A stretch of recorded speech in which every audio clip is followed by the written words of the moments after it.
Have you ever witnessed a vulnerable child being brutally treated right where it should have been the safest? On that flight, when the plane door closed, no one expected that an 8-year-old black girl, shivering from illness, would become the target of coldness and prejudice. And when the white flight attendant slapped her harshly, everything seemed to collapse in an instant. If you were standing there, in the air, between a child crying for help and an adult overpowering her power, would you choose to stay silent or stand up?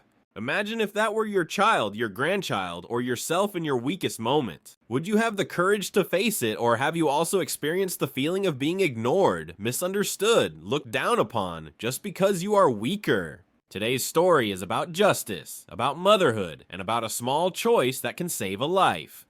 Please join us on this tearful yet hopeful journey. If this opening touches you, please like, share, and subscribe so we can bring you more humane stories. The slap landed so sharply that even passengers in the back rows flinched. For a moment, everything inside Flight 2783 seemed to freeze. The hum of the engines, the soft rustle of jackets, the low chatter that had filled the cabin just seconds earlier, it all stopped, suspended in mid-air like the plane itself had forgotten how to move. Aaliyah Brooks didn't scream. She didn't even have time to lift a hand to her cheek. The blow had turned her head sharply to the side, her braids brushing against the window as her small body recoiled from the impact. A thin, stunned gasp escaped her lips, barely more than a breath. Her dark eyes widened, not with defiance, but with the raw, bewildered fear of a child who couldn't understand why an adult would hurt her. She was only 10 years old. Across the aisle, a man dropped the paperback he'd been reading. A woman covered her mouth with both hands. Farther down the cabin, someone muttered, "Oh my God!" And standing directly in front of Aaliyah, towering over the small black girl like a judge delivering punishment, was Flight Attendant Linda Harrow, uniform crisp, jaw clenched, eyes blazing with something far too dark for anyone working customer service at 32,000 feet. Her voice cut through the stunned silence. "Enough!" Linda snapped. "I've had enough of your behavior." Aaliyah's small fingers trembled as she pressed them against the red mark blooming on her cheek. Her breathing was shallow, shaky, the way a child breathes when she's trying very hard not to cry. She opened her mouth as if to speak, maybe to apologize, maybe to explain, but no words came out. She simply didn't understand what she had done wrong. But everyone else understood one thing immediately. A flight attendant had just slapped a sick child. Across the same row, a Latina woman in her 30s. Marisol Vega pushed up from her seat so quickly that her tray table rattled. Her eyes blazed with disbelief. "You hit her," Marisol said, her voice trembling. "She's a child. You just hit a child." Several heads turned. A man toward the front pulled out his phone. Another whispered to his seatmate. But all eyes kept drifting back to the little girl in seat 14A, whose small hands were still shaking, whose soft breathing had begun to sound more like a whimper. Aaliyah hadn't asked for any of this. She had only tried to stand. Her legs had buckled beneath her. Her hand had reached out, instinctively, blindly, for the nearest thing to hold on to. That nearest thing happened to be the hem of Linda Harrow's pant leg. And Linda had interpreted it as an attack. Linda's chest rose and fell in shallow, angry breaths. "She grabbed me," she insisted loudly, even though no one had asked. She was being aggressive.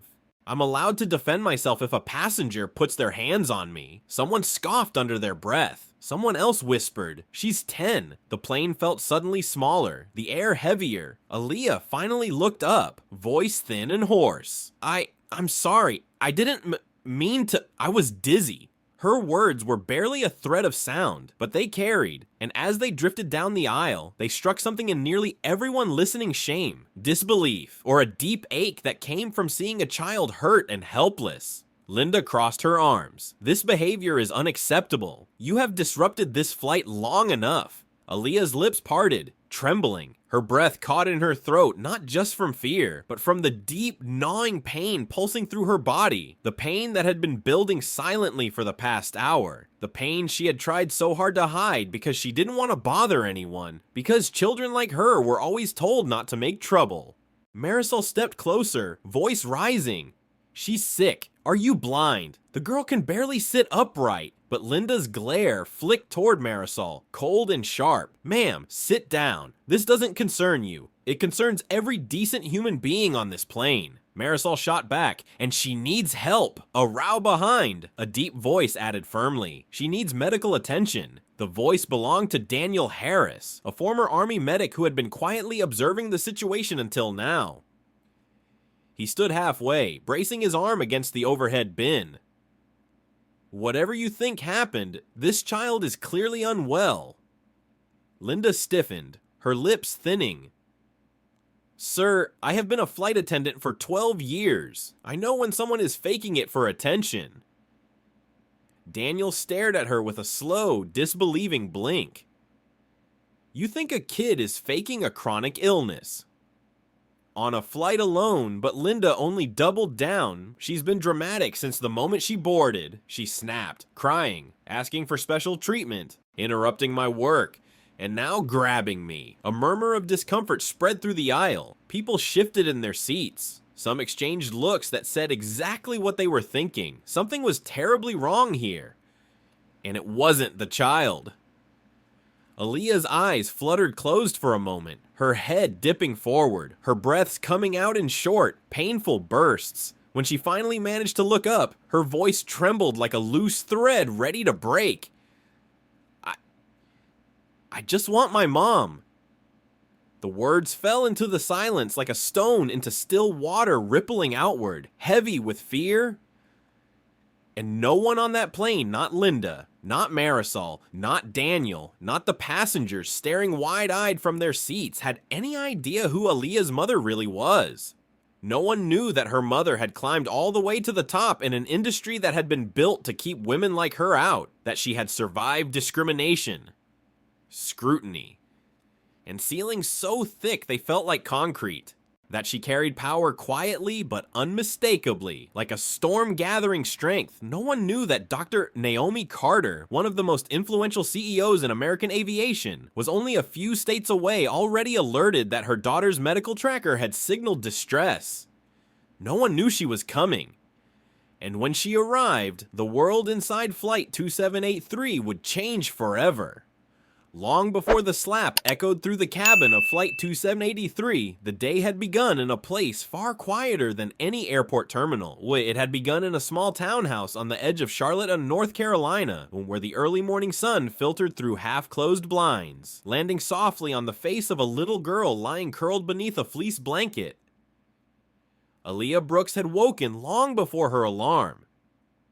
Not from excitement, but from a familiar ache pulsing through her limbs, like invisible hands tightening around her bones. She pressed a palm against her thigh, breathing through the pain the way the doctors had taught her. In, out, slow, steady. Keep the panic low so the pain stays lower. Some days she managed, some days she didn't. This morning rested somewhere in between, downstairs. The smell of warm oatmeal drifted upward, gentle and comforting. Aaliyah pulled herself up, moving with deliberate care. Every step felt stiff, but she had learned to hide it. Children with chronic pain often do. Her mother's voice floated up the staircase. "Sweetheart, are you awake?" Aaliyah smoothed her braids, forcing her face into the expression she practiced whenever adults looked too closely. A small smile. Not too big, just enough to say I'm fine.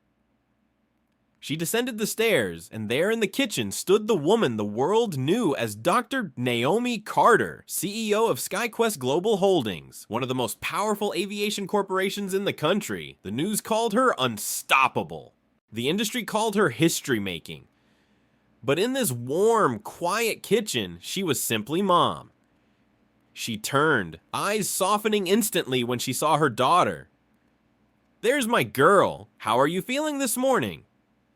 Aaliyah hesitated. This was the moment she always hesitated. She wanted to say her joints felt like they were grinding. She wanted to say the nausea had started before dawn. She wanted to say she was afraid of flying without her mother beside her. But she had seen how hard her mother worked, how heavy responsibility looked on her shoulders, how even the strongest people could appear tired after enough battles. So she smiled. "I'm okay." Naomi's brows pinched just slightly, a subtle crease that appeared whenever she suspected her daughter wasn't telling the full truth. She crouched down to meet Aaliyah's eyes. Okay enough to travel, Aaliyah managed a nod. "It's just one flight. I'll be fine." She tried to sound confident. She tried to believe it. The truth was more complicated, because a week earlier, after a long night of fever and breathlessness, Aaliyah's doctor had urged them to send her to a specialist clinic in Denver. The hospital there had more advanced equipment and a team familiar with sickle cell complications in children. But Naomi's company faced a crisis of its own, a major systems failure that required her presence on site for 3 days. If she delayed, thousands of passengers could be stranded across the country. The guilt clung to her like a shadow. She had promised her daughter she would fly out right after closing the crisis. They would reunite in Colorado, where Aaliyah's aunt would meet her at the airport. The arrangement was safe, approved, and medically monitored. Aaliyah would wear a tracker that registered heart rate spikes and oxygen dips, sending alerts directly to her mother's phone. Still, Naomi wished she could stretch time, be in 2 places at once, hold the world together and hold her daughter at the same time. At breakfast, Aaliyah stirred her oatmeal absently. "Mom, yes, do you think the people on the plane will be nice?" Naomi reached across the table, brushing her thumb lightly against Aaliyah's knuckles. "Most people are good. When if anyone gives you trouble, you tell a flight attendant. They're trained to take care of you." Aaliyah nodded, but doubt lingered in her eyes. She had learned early in life that being a black child meant adults sometimes saw attitude where there was fear, aggression where there was pain, and exaggeration where there was real suffering. Aging white nurses who thought she was complaining too often. Substitute teachers who said she used her illness to avoid gym. Strangers who looked annoyed when she wobbled while climbing steps. But she didn't tell her mother these things. She didn't want to add weight to a woman already carrying so much. As they drove to the airport, the morning sun shone against the glass towers downtown, casting long beams of gold across the road. Naomi kept glancing into the rearview mirror, watching her daughter's reflection. She could read the tiredness in her face. She knew too well the signs of a flare-up, the way her daughter's fingers twitched, the stiffness in her shoulders, the way she pressed her lips together to avoid grimacing. "Sweetheart," Naomi said gently, "if the pain is bad, we can delay the flight. I can call the clinic." But Aaliyah looked up quickly. "No, I want to get better sooner, and you said the doctors there know more. I'll be okay." Naomi slowed at a red light, her hands tightening slightly on the wheel. Being a mother meant constantly questioning yourself. Was she pushing her daughter too hard? Was she trusting the system too much? Was she letting her job take precedence over the child who meant more to her than anything else in this world? Yet she also knew this treatment could help, and Aaliyah wanted to try.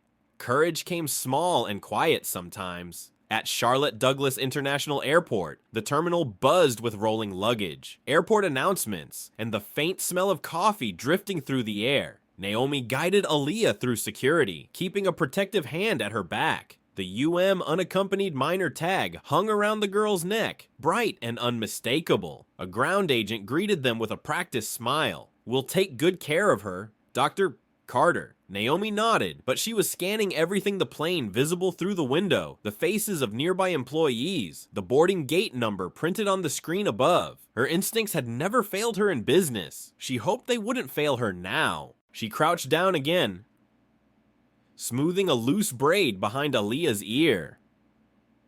"Remember, if anything feels wrong, anything at all, you press this button." She tapped the emergency alert on the wrist tracker. "It will notify me instantly." Aaliyah nodded, small and brave.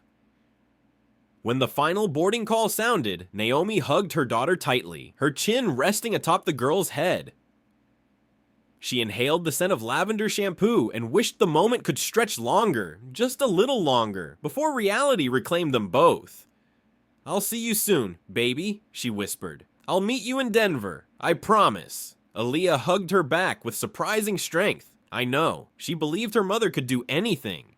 Move mountains, change systems, fix companies, heal wounds she never showed anyone else. But as she walked down the jet bridge with the escort, she couldn't shake the quiet unease deep in her chest. As for Naomi, she watched her daughter disappear through the cabin door.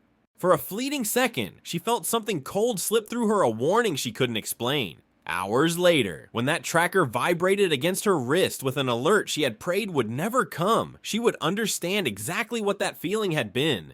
The sky had already begun to turn dark. The boarding area for Flight 2783 was unusually quiet for a midday departure. People formed loose lines, sipping lukewarm coffee and checking their phones as they waited for the final group to be called. Through the tall windows, the plane rested calmly on the tarmac, sunlight glinting off its metal surface. It looked peaceful, almost gentle, like nothing bad could ever happen inside it.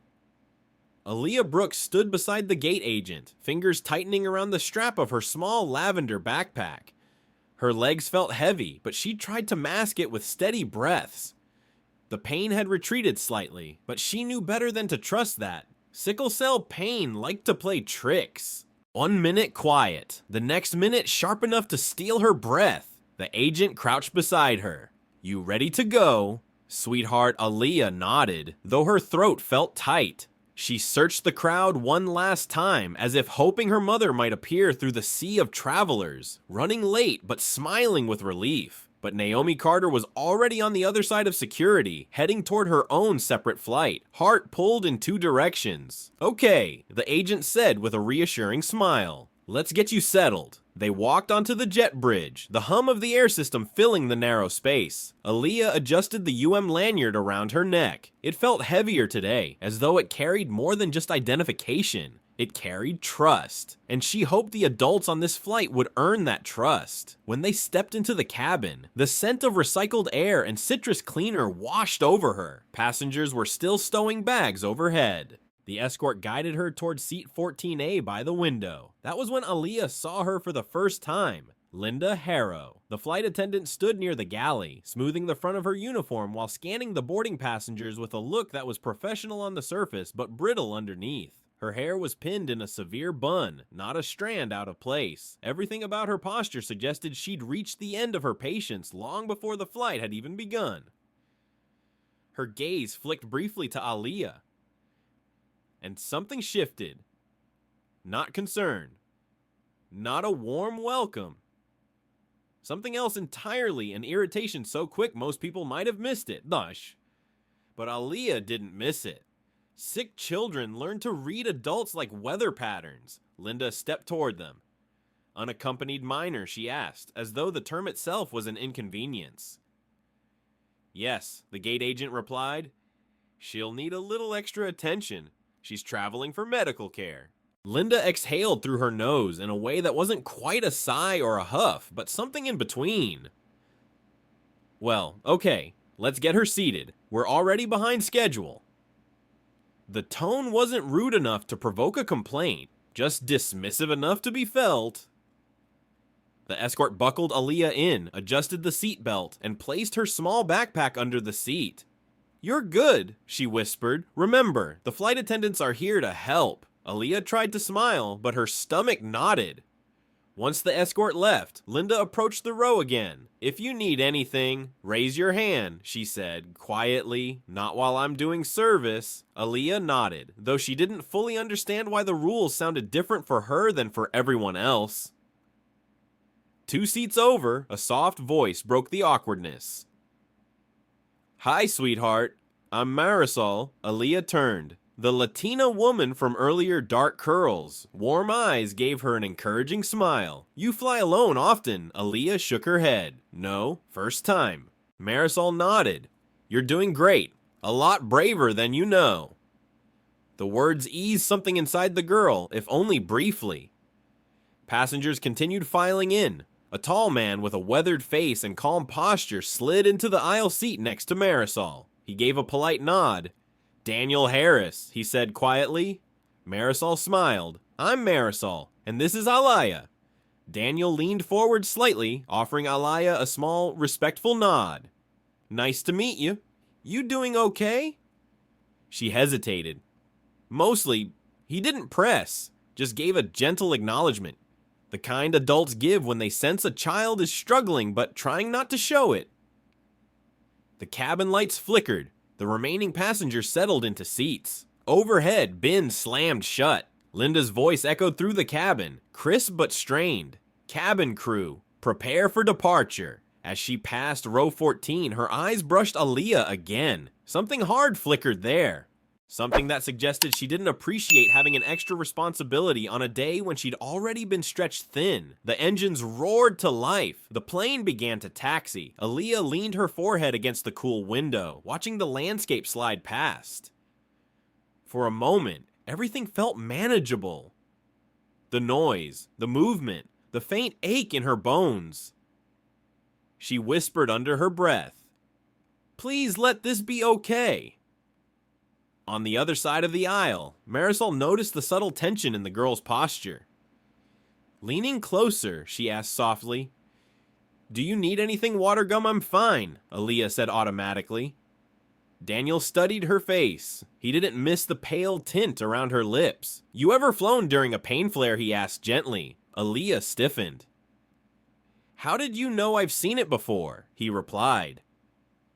"Pain isn't always loud." Aaliyah looked down at her hands. "I don't want to bother anyone." Marisol shook her head. "Honey, asking for help isn't bothering people." Aaliyah nodded but didn't look convinced. The plane lifted into the air, the pressure shifting around them. Aaliyah gripped the armrest, her breathing shallow. Linda walked by, checking seatbelts, her expression tightening when she saw the girl tense. "Are you going to be okay?" she asked, though her tone lacked genuine concern. I think so," Aaliyah replied. Linda's eyes narrowed as if she doubted it. As the plane leveled, flight attendants began preparing the drinks cart. Aaliyah worked up the courage to raise her hand. Her throat felt dry, her chest tight. She needed water, just a sip, something to ease the pressure building inside. Linda paused at the cart but didn't look at her row. After a moment, Aaliyah whispered, "Excuse me?" "Ma'am." Linda turned slowly, irritation etched into her features. "What is it?" Aaliyah swallowed. "Could I have a little water?" "Please." Linda's lips twitched with annoyance. "We're not at service yet." "But I feel." Aaliyah didn't finish. Her stomach clenched sharply, a wave of heat crawling up her neck. "It can wait," Linda said curtly. Then she added, "You need to follow instructions like everyone else." Marisol leaned forward. "She looks pale. Maybe just a bit of water." Linda raised a hand. "Ma'am, please don't interfere. I know my job." Daniel's eyes hardened. "Do you?" Linda shot him a warning glare before turning her back. Aaliyah sank into her seat, the effort of speaking leaving her exhausted. She closed her eyes, willing her body to behave. The cart rattled down the aisle. The air felt warmer, thicker. Aaliyah's skin grew clammy. She pressed her hand to her stomach as the first ripple of nausea rolled through her. She didn't know it yet. But this was the beginning of the downward spiral. The moment where illness and neglect would collide. And long before the plane reached cruising altitude, the quiet things people had noticed would erupt into something none of them could ignore. The plane had been in the air for barely 20 minutes when Aaliyah felt the first sharp twist deep inside her chest. A tightening so sudden it forced a small gasp from her throat. She pressed her palm against her ribs, hoping the pressure might calm the pain, but it only spread, rippling outward like fire catching dry brush. She took slow breaths the way her doctor taught her. In through her nose, out through her mouth. Quiet, controlled, invisible. But the pain didn't care about invisibility. Marisol noticed immediately. She angled her body toward the window seat, her eyebrows lifting with concern. "Honey, is it getting worse?" Aaliyah nodded, though the movement was small, almost hesitant. Her hands trembled against her lap. "My chest hurts, and my legs. It feels like everything is squeezing." Daniel leaned closer from the aisle seat, His voice was steady, practiced. That sounds like the start of a pain crisis. How long have you been feeling it? Aaliyah swallowed. Since this morning. But I didn't want to. She paused, searching for a word grown-ups liked. I didn't want to inconvenience anyone. Daniel shook his head slowly. Pain isn't an inconvenience. It's information. Your body is telling you something's wrong. The way he said it, warm and certain, made her eyes sting. But before anyone could offer more comfort, Linda appeared again. She was pushing the beverage cart with rigid movements. Her jaw clenched as if each step annoyed her. When she reached their row, she glanced down, and her expression tightened at the sight of Aaliyah curled slightly forward. Is there a problem, Linda asked. Daniel responded before the girl could gather her breath. She needs water. And she's in pain. I think you should contact the cabin supervisor. Linda's mouth twisted. We are in the middle of service. Marisol stared at her disbelief. Service can wait. A child is unwell. Linda exhaled sharply. I understand you want to help, but people exaggerate discomfort all the time on flights. It's just a bit of turbulence or nerves. Aaliyah's voice emerged faintly. It's not nerves. Linda didn't look convinced. Her gaze scanned the cart rather than the child, as if avoiding eye contact would make the problem smaller. This is why she asked for water, Daniel reminded her. And I don't say this lightly, but she doesn't look stable. Finally, Linda turned toward the girl. Are you feeling sick because you didn't eat enough today, or because you're anxious about flying alone? Kids get dramatic about things like that. Dramatic.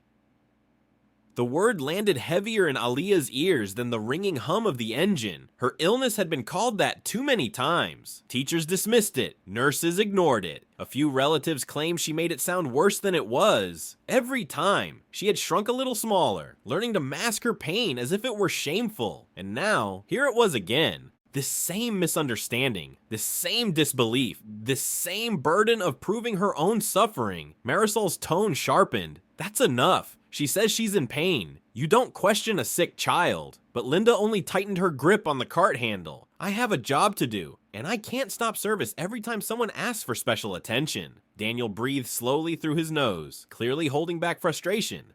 As a former medic, I'm telling you she is not stable.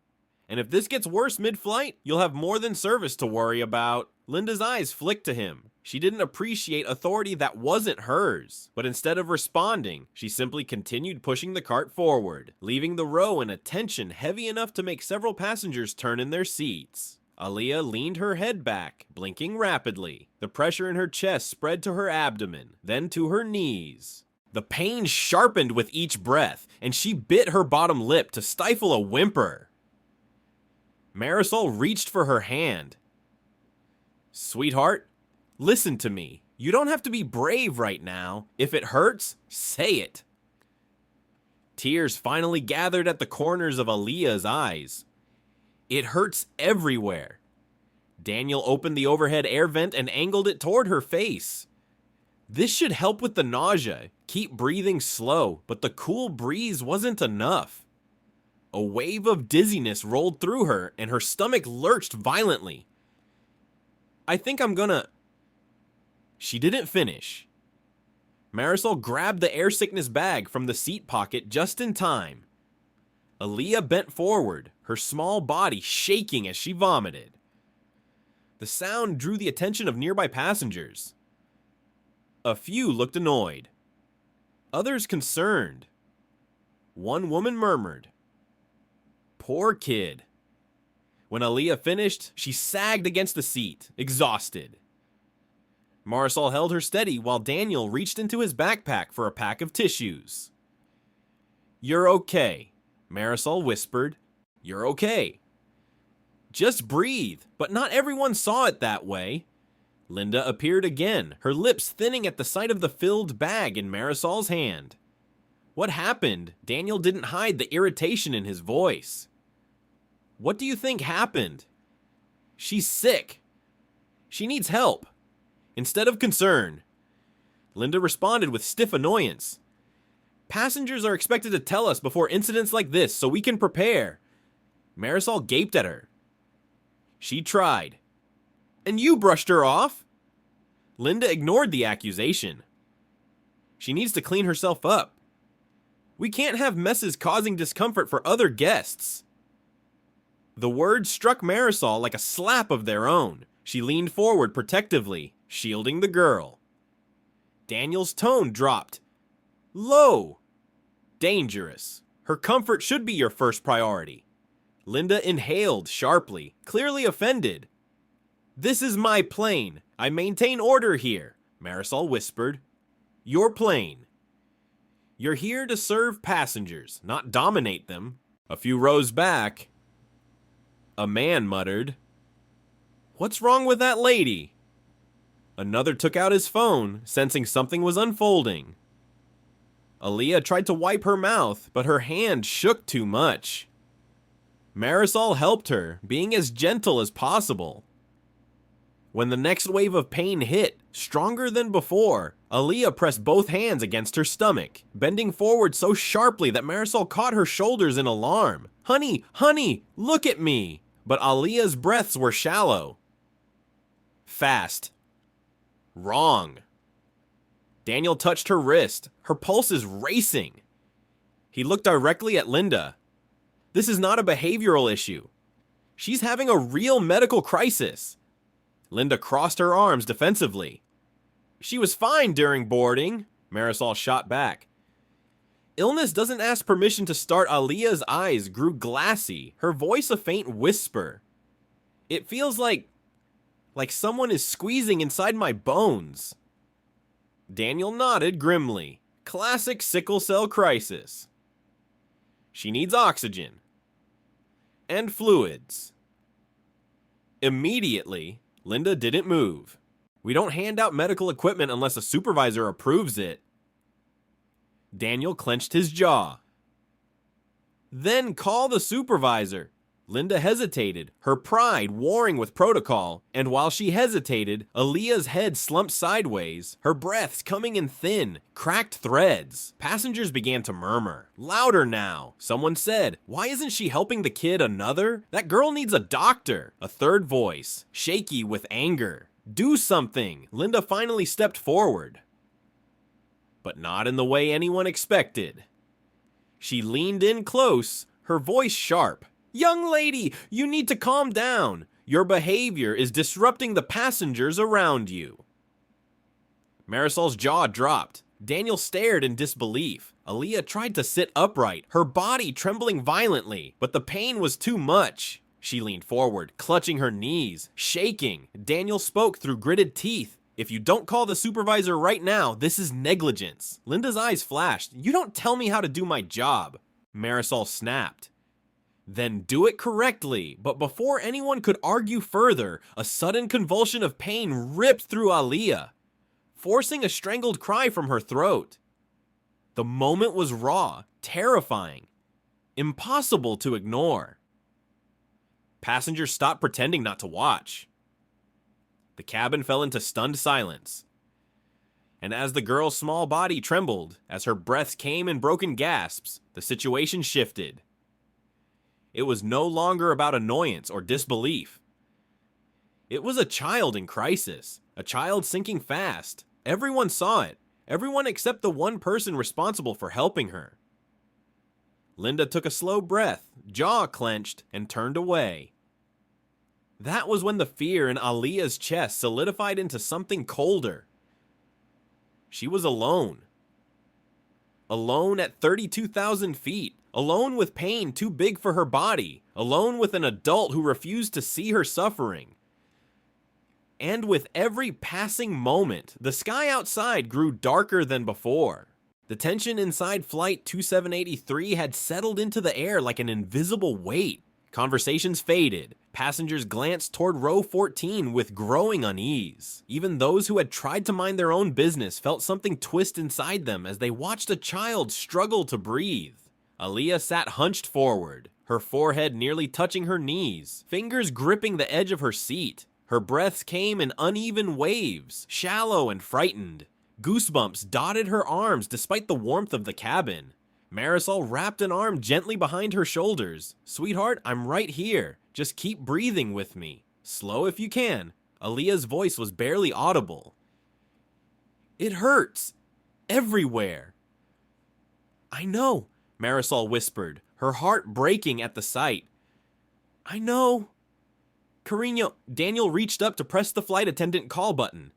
The overhead chime sounded. A few heads turned. No one came. He pressed it again. Still nothing. One row back, a gray-haired man leaned forward. "Is that girl okay?" "Should we get help?" Daniel nodded sharply. "We've been trying." At last, Linda appeared at the end of the aisle. Her expression was tense, as if she were being summoned for something trivial. She approached with stiff steps. "What now?" she asked.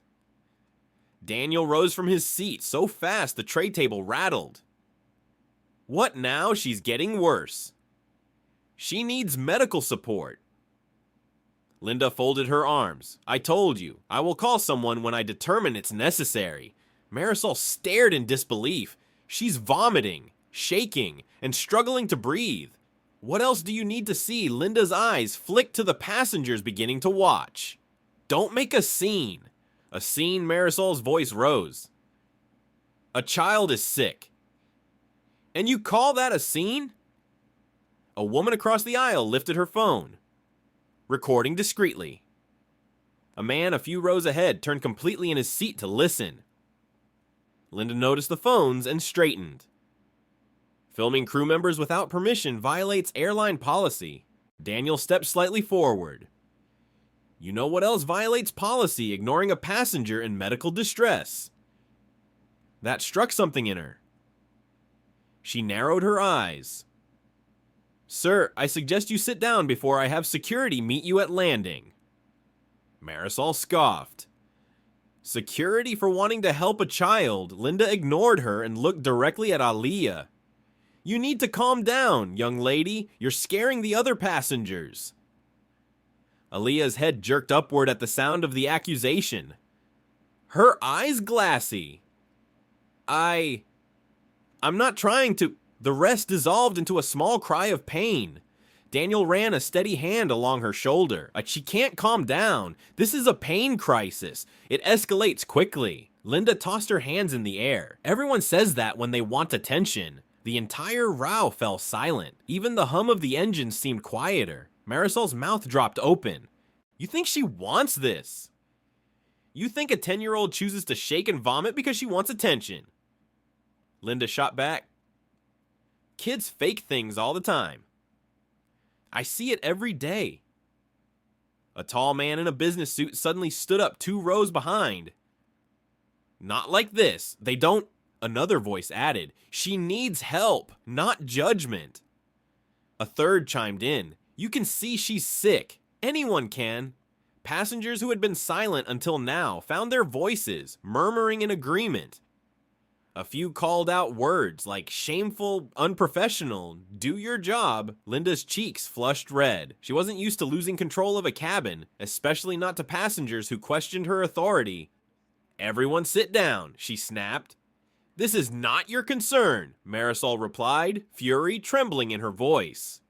"If a child is suffering in front of us, it is everyone's concern." Before Linda could respond, Aaliyah released another soft cry, her body jerking from a sudden wave of pain. Her skin had grown noticeably pale, lips tinged with gray. Marisol held her tighter. Daniel turned back to Linda. "If you don't call for the supervisor, I will go find them myself." "You are not allowed in the galley," Linda barked. "And you're not allowed to ignore a medical emergency," he countered. A shuffle of movement sounded from nearby. A young mother leaned across the aisle. "Let them help the girl. She's clearly suffering," a college-aged boy added softly. "Someone needs to step in." The cabin had split into 2 groups now. Those outraged by Linda's behavior, and those still watching silently but clearly uneasy. Only one person remained unmoved. Linda lifted her chin. "I know what I'm doing. She'll settle down once she stops exaggerating." It was the wrong sentence at the wrong time. Aaliyah suddenly doubled over, clutching her stomach as tears streaked down her cheeks. Her legs trembled violently. Her breaths came out as thin, whistling gasps. "Mom," she whimpered. "I want my mom." The sound pierced through the aisle like a blade. Several passengers looked away, fighting tears of their own. The pain in that small voice was unmistakable. It was not drama, not exaggeration, not misbehavior. It was suffering. Real, immediate, terrifying. Daniel knelt at the aisle, steadying her. "Stay with me." "Okay, keep breathing." Aaliyah clenched her fists.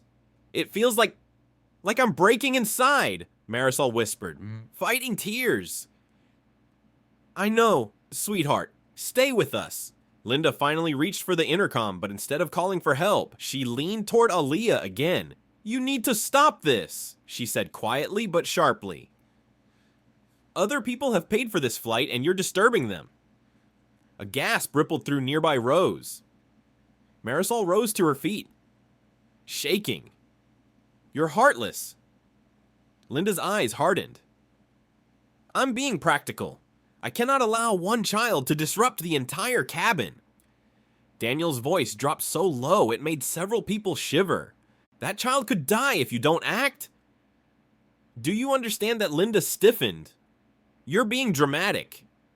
Dramatic. Again. The word echoed inside Aaliyah's mind, sharp and cruel. She tried to lift her head, to speak, but dizziness washed over her, and the cabin lights blurred. A new voice rose from a few seats back, deep and angry. "Call the supervisor right now," another added, "or we'll call the captain ourselves." And then, the most dangerous sentence of all is this being recorded. Half the row lifted their phones. Linda spun around. "Turn those off now." "No," a woman said firmly. "We're protecting ourselves." "And that child," someone added. The pressure in the cabin changed, but not because of altitude. It was the shift of moral gravity, the collective agreement of strangers choosing to stand with a sick little girl instead of the person in uniform. Aaliyah slumped sideways, and Marisol caught her before she fell. "We can't wait anymore," she whispered. "Daniel." He nodded. "I'm getting the supervisor." "No, you're not," Linda shouted, but it was too late. Daniel was already in the aisle, determined.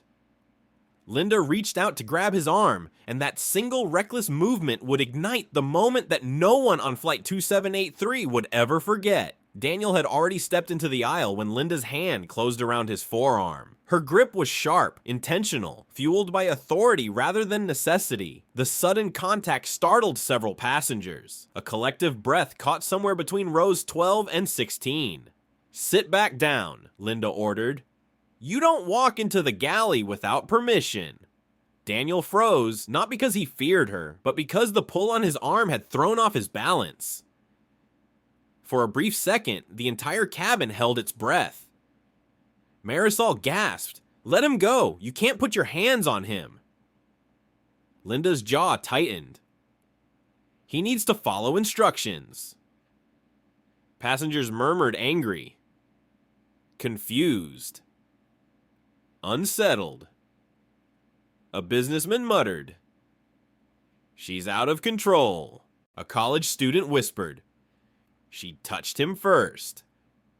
Someone else added, "This is going too far." Daniel took a slow breath, grounding himself before speaking. "Ma'am, remove your hand." His tone remained steady, but steel threaded every word. Linda let go abruptly, realizing too late how many eyes were watching her now. She stepped back, trying to regain an air of professionalism. "He cannot leave his seat," she said quickly. "It's a safety issue. It's a medical issue," Daniel countered. "And he pointed to Aaliyah is deteriorating right in front of you." The child trembled violently. Her breaths grew shorter. Her head drooped as though it weighed too much for her neck to hold. Panic flickered in her eyes, and her fingers clutched the armrest, desperate for something to anchor her. Marisol stroked her back gently. Hang on, sweetheart. Help is coming. Aaliyah's voice cracked through dry lips. I can't breathe right. The words were soft, but they cut through the cabin louder than any announcement ever could.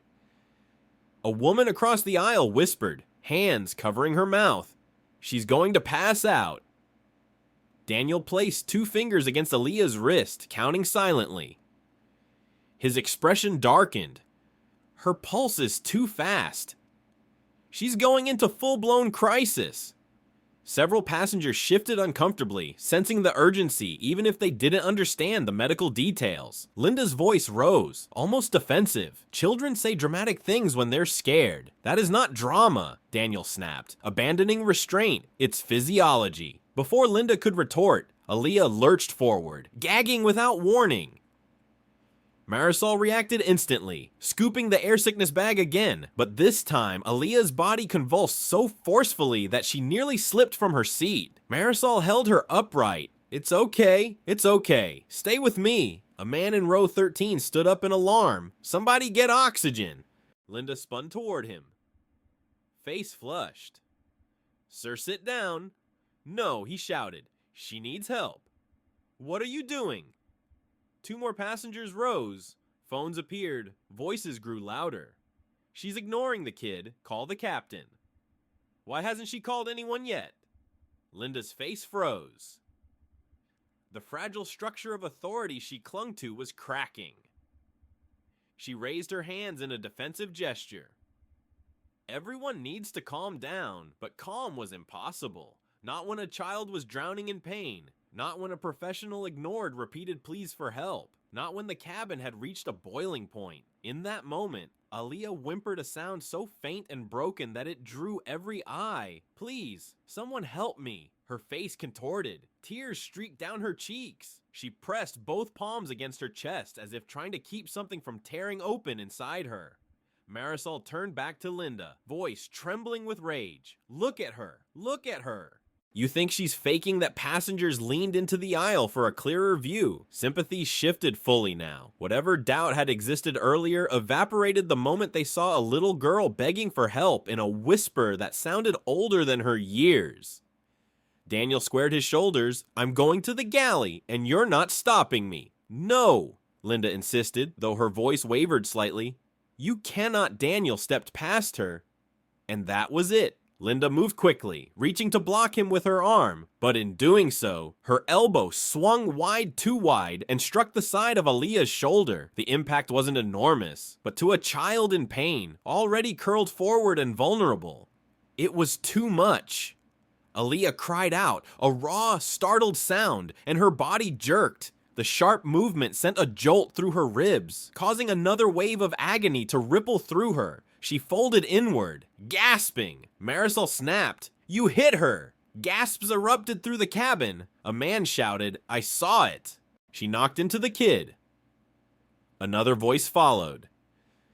She touched her. That's assault. Linda's face drained of color. I didn't hit her. I accidentally brushed no, Daniel said, pointing at her sternly. You made contact after we told you she's in pain. That is unacceptable. Phones lifted higher. Dozens of eyes recorded her. The cabin had turned into a witness stand. Linda stuttered. Everyone needs to sit down right now. Stop filming, but the tide had already turned. She had lost any benefit of the doubt. Aaliyah slumped sideways again, weaker now, her breath shallow and irregular. She trembled uncontrollably. Mom, she whispered, voice cracking on the word. I want my mom. Marisol pulled her into a careful embrace. I know. Love, we're here. Stay with us. Her tears dampened the girl's temple. Daniel spoke to the recording phones. Someone call for the lead flight attendant. Now. Passengers nodded. One woman stepped into the aisle, calling down toward the galley. We need the supervisor right now. A child is in medical distress. Her voice echoed with such conviction that no one dared challenge her. Another passenger, an older man with steady eyes, spoke clearly enough for the entire section to hear. This girl needs oxygen and water. She may need the captain to divert if this continues. Linda's composure cracked. You can't order me around. I have procedures. Daniel, cut her off. Your procedures involve recognizing when a situation exceeds your training. This is that moment. Aaliyah's eyes fluttered weakly. Marisol whispered urgently, Sweetheart, open your eyes. Look at me. Stay awake. Daniel examined her again. Frowning, her breathing is deteriorating. She needs medical intervention as fast as possible. If she passes out, we will struggle to stabilize her. The cabin fell into a heavy silence. Fear, sympathy, anger. Every emotion swirled together. A sensitive voice came from the far side of the aisle. Please, someone help the child. Even those who hadn't spoken before now wore worry on their faces. Finally. Footsteps echoed from the front of the plane. A calm, focused voice emerged. What seems to be the emergency, the cabin supervisor, a woman named Clara Wells, appeared. Her eyes immediately flicked to Aaliyah, then to Linda, then to the tense, crowded aisle. Daniel stepped forward. This child is in medical crisis. She needs oxygen immediately, and her requests for help have been repeatedly ignored. Clara assessed everything within seconds. The trembling girl, the strained adults, the recordings, the glares aimed at Linda. Move, she said to Linda, tone clipped and icy. Linda blinked. What? I was just. Move, Clara repeated. Linda stepped aside, her confidence faltering. Clara knelt beside Aaliyah, her voice soft but urgent. Sweetheart, can you hear me? Aaliyah nodded faintly. What hurts? Everything. The girl breathed. My bones. My chest. I can't. Clara turned to Daniel. Sickle cell. Yes. Full crisis. She needs fluids, oxygen, and monitoring. Clara nodded once, firmly. I'll get the oxygen. She rose quickly and disappeared toward the galley. The cabin exhaled for the first time in nearly 10 minutes. Marisol whispered to Aaliyah, help is here now. You're not alone. The child's small fingers curled around hers. Passengers stared at Linda, their expressions a mixture of condemnation and disbelief. Daniel turned toward her. His voice was calm but colder than ice. When we land, you will answer for everything that just happened. Linda didn't reply. For the first time since boarding, she looked afraid. Aaliyah shivered harder, leaning into Marisol as her breaths thinned to fragile whispers. And even though help was finally coming, the consequences of Linda's choices had already spiraled far beyond her control. The sky outside remained quiet. Clara returned with the oxygen kit in her arms, moving swiftly down the aisle as though every second carried weight. Her composure was different from Linda's. There was urgency in her steps, but also precision, the kind that comes from training mixed with genuine care. Daniel, help me get this set up, she said the moment she reached row 14. He nodded immediately. Tell me what you need. Stabilize her head. Keep her upright. Marisol shifted gently, supporting Aaliyah's back with both arms as Daniel steadied the girl's chin. Aaliyah's breaths came in thin, high-pitched gasps, but her eyelids fluttered once in recognition at their reassuring touch. Clara attached the mask and turned the valve. A faint hiss filled the space between them. There we go, Clara whispered. Sweetheart, breathe into this. Slow if you can. She placed the mask over Aaliyah's nose and mouth. The girl trembled at first, but as the cool flow reached her, her lungs expanded with more ease. Daniel murmured, That's it. Good. Keep going. Passengers watched in hushed silence. Even those who had been frustrated moments earlier now appeared softened. Hopeful. The collective tension loosened slightly, like a rope no longer pulled so tight it could snap. Aaliyah took a longer breath, then another. Tears streamed silently down her face, but her chest moved with more rhythm. Marisol brushed damp curls away from her forehead. You're doing beautifully, sweetheart. Just stay with us. Clara glanced at Daniel, pulse still racing. He nodded. Yes, but her breathing is improving. That's the first hurdle. Clara exhaled in relief. Good, we need to keep her calm. The supervisor then stood and looked around the cabin. Her tone was calm, but her authority filled every row. Ladies and gentlemen, this young passenger is experiencing a serious medical condition. I need everyone seated and all aisles clear. People nodded. Some whispered prayers. Others murmured. Poor kid, or thank God someone stepped in. A sense of unity crept through the cabin. Quiet but undeniable. Linda, however, remained near the galley, lips pressed into a thin line. Her posture was defensive, shoulders tight, fingers curled. She looked like someone waiting for a verdict she knew wouldn't be favorable. Clara approached her. We need to talk, she said softly but firmly. Linda appeared startled. I was handling it. Clara's eyes showed no softness. No. You were not. Passengers pretended not to listen, but they couldn't avoid catching fragments of the conversation. You ignored repeated requests, Clara continued. You dismissed visible symptoms, and you escalated the situation instead of de-escalating. Linda's voice trembled with restrained frustration. They undermined my authority. They were rude. You escalated, Clara repeated, and a child suffered for it. Linda's face reddened. I followed standard procedure. No part of standard procedure involves accusing a sick child of being dramatic, Clara said sharply, or preventing a trained medic from assisting. Silence stretched between them, heavy and revealing. Finally, Clara stepped closer, lowering her voice. You also made physical contact with a minor in distress. I didn't hit her, Linda said quickly. Too quickly. Your intention won't matter when this is reviewed, Clara replied. The impact did harm.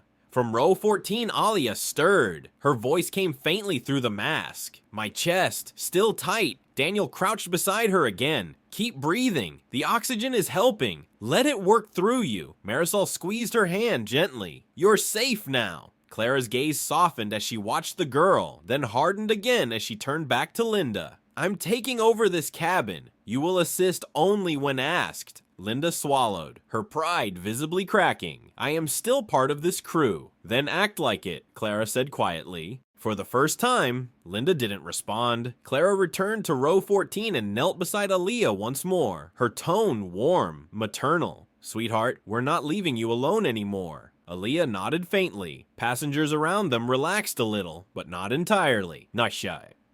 More than one set of eyes remained on Linda, wariness replacing outrage. Trust was fragile now, and everyone sensed that something fundamental had shifted. Daniel took a slow breath, regaining steadiness. Clara, there's something you should know. She looked over. What is it? She was in distress long before the vomiting started, he said. She tried asking for water. She tried to speak up. She did everything she could, Marisol added, and every time she asked, she was dismissed. Clara's eyes flashed with anger, not loud, not explosive, but quiet and controlled, like a flame burning low and hot. Thank you both, she said. Your notes will matter later. For now, let's stabilize her. Aaliyah shifted under the mask. Her voice was muffled but trembling. Am I going to be okay? Marisol leaned closer. Yes, sweetheart, you're going to be okay. I promise, Daniel added. We're not letting anything happen to you. Aaliyah blinked slowly. I'm scared. I know, Daniel said. Bravery isn't the absence of fear. It's surviving in spite of it, Marisol whispered. And you've done that your whole life. Aaliyah's chest tightened again with emotion, though less violently than before. Pain lingered. But at least now she wasn't drowning alone. Clara gently adjusted the mask. A pediatrician will meet us when we land. I've already alerted the captain. Marisol froze. Is he planning to divert? I advised him not yet. Clara replied. The oxygen is helping, but I told him to prepare in case she deteriorates again. Daniel nodded approvingly. That's the right call. Clara offered a faint smile. Good. I needed professional confirmation. The supervisor then looked directly at Aaliyah. We're with you the entire way. Okay. No more waiting. No more being ignored. The child nodded softly, and a tiny sense of relief washed through her fragile expression. Row 14 finally felt like a small island of safety. But safety didn't erase fear, or exhaustion, or the lingering tremors in her limbs. Aaliyah whispered, "My mom? She doesn't know." Marisol smoothed her hair. "We'll tell her as soon as we land." Daniel exchanged a look with Clara. There was something unspoken in the air, something about responsibility, about consequences, about everything that would happen once the plane touched the ground. Clara asked quietly, "Does her mother know she's sick today?" Daniel shook his head. "Not fully. The girl tried calling before takeoff, but they didn't connect." Marisol added, "She didn't want to worry her." Clara inhaled deeply. "I'll make sure medical staff calls her immediately." Aaliyah closed her eyes, soothed by the promise, even though the pain still throbbed beneath her ribs. A beat of silence settled. Then, unexpectedly, a woman from across the aisle spoke softly. "You're so brave, honey," another passenger added warmly. "We're all here for you." Aaliyah opened her eyes again, startled by the gentle chorus of support forming around her. People she had never met before looked at her with kindness instead of annoyance, concern instead of judgment, humanity instead of dismissal. For the first time since boarding, she didn't feel like a burden. Daniel adjusted the oxygen flow slightly. "There. That's better." Marisol hugged her protectively. "You're safe, sweetheart. Everything's turning around now." Clara stood and addressed the entire section. "Thank you all for staying calm. We're doing everything possible for her." Passengers nodded in solidarity. But as Clara walked back toward the galley, past Linda, who now looked smaller beneath the weight of her mistakes, there was a quiet understanding in the air. This was no longer just a medical emergency. It was the beginning of accountability, the beginning of truth reaching higher authorities, the beginning of the shift that would eventually bring a powerful woman back into her daughter's story. And somewhere far above the clouds, while oxygen steadied a fragile set of lungs, fate moved steadily toward the next collision, mother and child, justice and consequence. But for now, Aaliyah breathed. That alone felt like a miracle.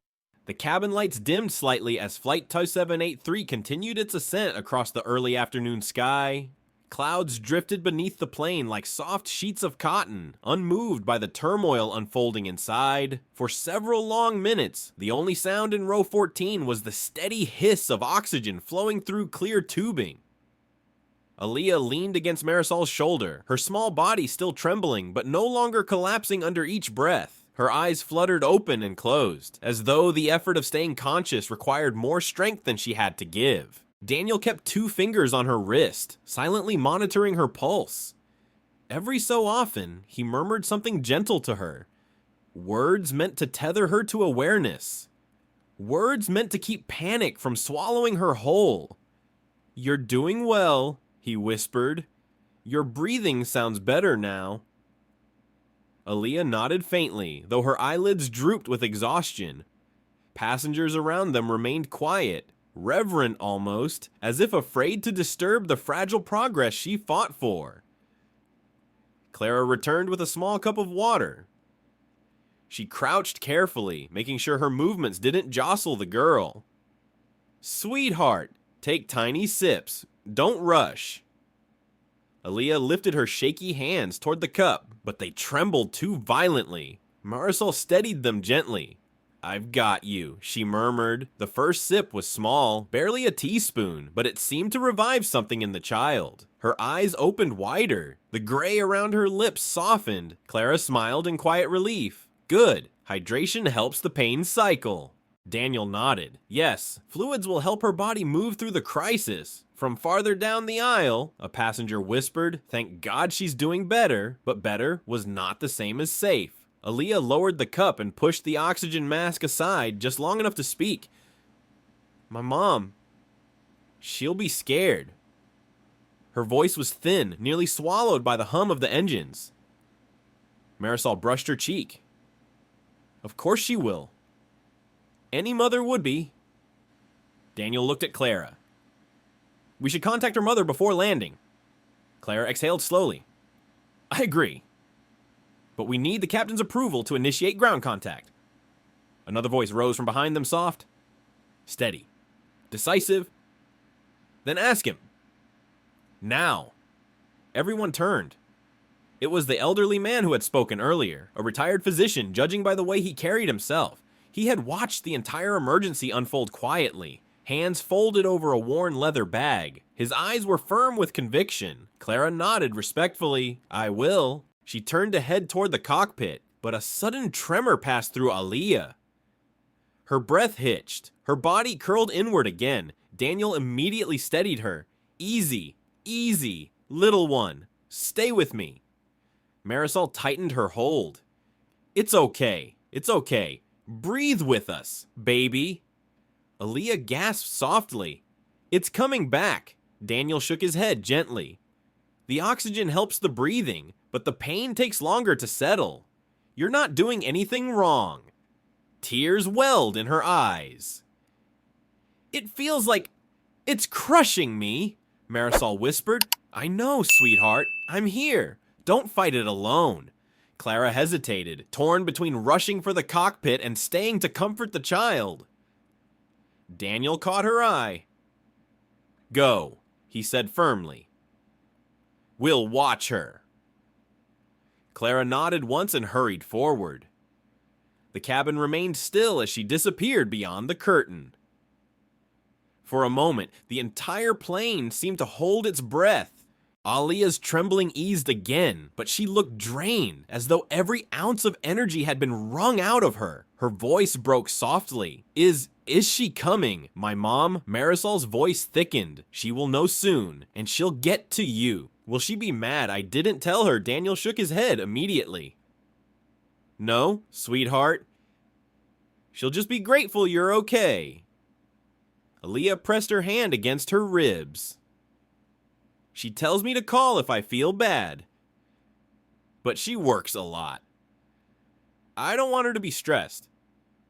Marisol exchanged a glance with Daniel. It was a look that spoke volumes. Responsibility. Childhood. The weight some children carry far too early.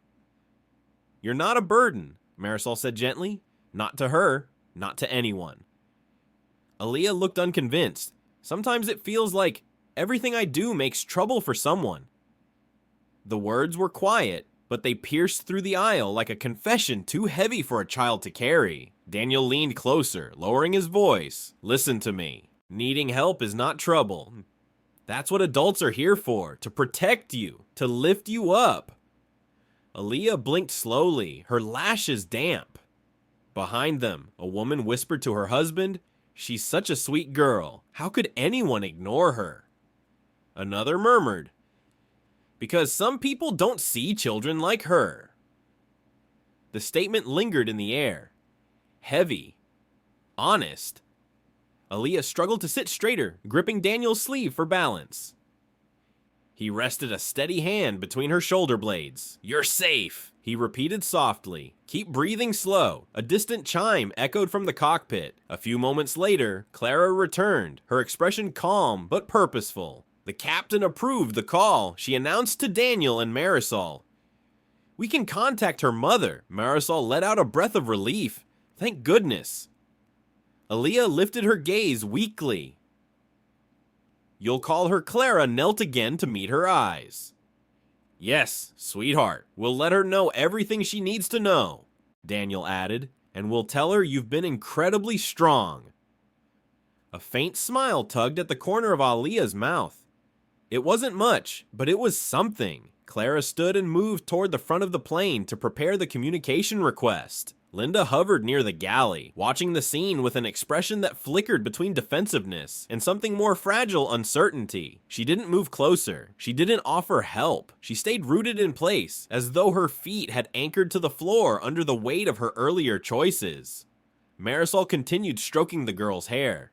"Your mom loves you more than anything, sweetheart. She'll come running." Aaliyah's voice cracked. "She always does." Daniel's eyes softened. "Then she'll be here before you know it. 10 minutes passed. Oxygen flowed. Passengers whispered. Aaliyah's breathing steadied, though her pain remained a constant, throbbing presence. Finally, Clara returned, kneeling with deliberate slowness. "I spoke with your mother." Aaliyah's eyes widened, shimmering with relief and fear and longing all at once. Is she mad?" Clara reached out and touched her hand. No. She was worried. Deeply. But not angry. Marisol smiled, though tears blurred her vision. "See, I told you." Daniel leaned closer. "Yerse." "What did she say?" Clara's expression softened. "She told me to tell you she loves you. That she's proud of you for being brave. And that she's already making arrangements to meet you as soon as we land." Aaliyah inhaled sharply, her small chest rising under the oxygen mask. A tear slipped down her cheek. Quiet and sincere. "I miss her," she whispered. Marisol gathered her gently. "You'll see her soon," Clara added. "She also asked for the names of everyone helping you." Daniel chuckled softly. "Mothers always do?" Clara grew serious. She also asked another question. Marisol looked up. "What was it?" Clara lowered her voice. She asked who hurt her child. The cabin froze. The words seemed to vibrate through the aisle like a ripple in still water. Passengers glanced toward Linda instinctively. Linda stiffened, looking down as though the carpet suddenly fascinated her. Her face drained of color. Daniel's jaw tightened subtly. Marisol whispered almost under her breath. "She will not be gentle when she finds out." Aaliyah looked confused. "Hurt me." How Marisol kissed the top of her head. "You don't need to worry about that right now, sweetheart." Clara touched her shoulder. "Your only job is to breathe and rest." Aaliyah nodded, drifting slightly against Marisol's side. Clara stood. "When we land, medical will take over, and your mother, she will be waiting." Outside the window, clouds parted, revealing open blue skies stretching endlessly ahead. Inside the cabin, the atmosphere shifted. Hope, relief, and the sense that something much larger than the emergency was on its way. Something unstoppable. Something protective. Something powerful. The presence of a mother who would not tolerate what had happened. A mother who did not leave battles unfinished. A CEO whose strength came from something deeper than leadership. Love. And justice. The plane flew on. The storm had quieted. A soft hush settled over the cabin as Flight 2783 continued its journey through the open blue. In row 14, the atmosphere had shifted from painful chaos to a quieter, fragile vigilance. Aaliyah's breaths were steadier now beneath the oxygen mask, though her small frame still trembled with lingering waves of pain. She pressed her forehead gently against Marisol's shoulder, drawing comfort from the steady rhythm of an adult heart. Daniel remained close, knees angled toward the aisle so he could monitor her pulse. Every few minutes he murmured small words of reassurance. Not loud, not urgent, just enough to remind her she wasn't alone. "You're hanging in there," he whispered. "That's strength, kiddo. Real strength." Clara stood at the end of the row, arms crossed with a protective sort of patience. Every so often, she cast a stern glance toward the galley where Linda hovered at a distance. Rigid as a statue, even from afar, Linda's posture betrayed her, chin tense, hands clasped too tightly, chest rising in shallow bursts. It was the posture of someone who understood consequences were no longer abstract, they were coming. Aaliyah tugged lightly at Marisol's sleeve. Did my mom sound upset? Marisol stroked her hair gently. She sounded worried. "Sweetheart, that's all," Daniel added. "She asked good questions. Questions a strong parent asks when they love their child." Aaliyah swallowed. "Will she blame me?" Marisol shook her head firmly. "Never." Nothing about this is your fault. The girl closed her eyes, absorbing the truth slowly. A few passengers leaned forward from nearby rows, listening not in intrusion but sympathy. The cabin had bonded with the child in ways no one anticipated. Someone whispered, "Breaks my heart," while another murmured, "She's brave." So brave. Clara stepped closer. "Sweetheart, is the pain still sharp or more dull now?" Aaliyah took a small breath. "It still hurts a lot, but it's not squeezing as hard." "That's good," Clara replied softly. "The oxygen is working. Just keep taking slow breaths." Aaliyah nodded, though exhaustion made her movement sluggish. After a few moments of silence, Clara turned to Daniel. "I gave the captain an update. He said medical teams will meet us immediately upon landing." Daniel nodded. "Good. She'll need fluids as soon as possible." Marisol adjusted the girl's blanket, tucking it carefully around her shoulders. "We're almost halfway there. Sweetheart, just keep going." But Aaliyah's thoughts drifted elsewhere. Her voice came out in a shaky whisper. When my mom gets there, will she be alone?" Daniel tilted his head. "What do you mean? She usually brings security with her." Aaliyah's brow furrowed with worry. "People take pictures of her. She doesn't like it when she's upset in front of cameras." Clara and Daniel exchanged a subtle glance. That small sentence revealed more than the girl realized. Naomi Carter wasn't just any parent rushing to meet a sick child. She was a public figure, a person with presence, influence, power, someone who lived under scrutiny, and someone, clearly, who carried the weight of leadership everywhere she went. Clara kept her tone gentle. "When she arrives, she'll focus on you, not the cameras, not anything else." Aaliyah let out a slow exhale. "She always tells people to stay calm, even when she's scared." Marisol smiled sadly. "Mothers do that because they want their children to feel safe." Aaliyah hesitated, then admitted in a trembling whisper, "I don't like when she's scared. It makes me feel like I did something wrong." Daniel leaned closer. "Your mom is scared because she loves you, not because of anything you did." Aaliyah's eyes shimmered, as if absorbing comfort drop by fragile drop. The plane rocked slightly through a patch of uneven air. Not enough to frighten anyone, but enough to make passengers glance toward the windows. Aaliyah tensed instinctively, clutching Marisol's hand. "It's okay," Marisol assured her. "Just a little bump in the sky," Daniel added. "You're safe. Nothing's going to happen to you here." Aaliyah tried to steady her breathing, but tears slipped quietly down her cheeks, less from pain now, more from fear and the emotional exhaustion of holding it all together. Marisol dabbed them away. "You don't have to be strong right now. Let yourself feel what you feel." Aaliyah nodded weakly. From the galley, Linda shifted uncomfortably. Several passengers watched her with unhidden judgment. She kept her gaze down, avoiding every eye. Her posture carried the weight of her earlier choices like a stone strapped to her chest. Clara finally stepped toward her. "Linda," she said quietly, "we need to discuss the incident report." Linda stiffened. "Right now, yes," Clara replied. While details are clear, passengers pretended not to listen, but every ear leaned in just slightly. Linda drew a slow, shaky breath. I didn't mean for things to go so far." Clara's expression held no anger, only truth. Intention matters less than impact. A child was harmed. Linda looked away. "I followed the rules." "No," Clara corrected gently but firmly.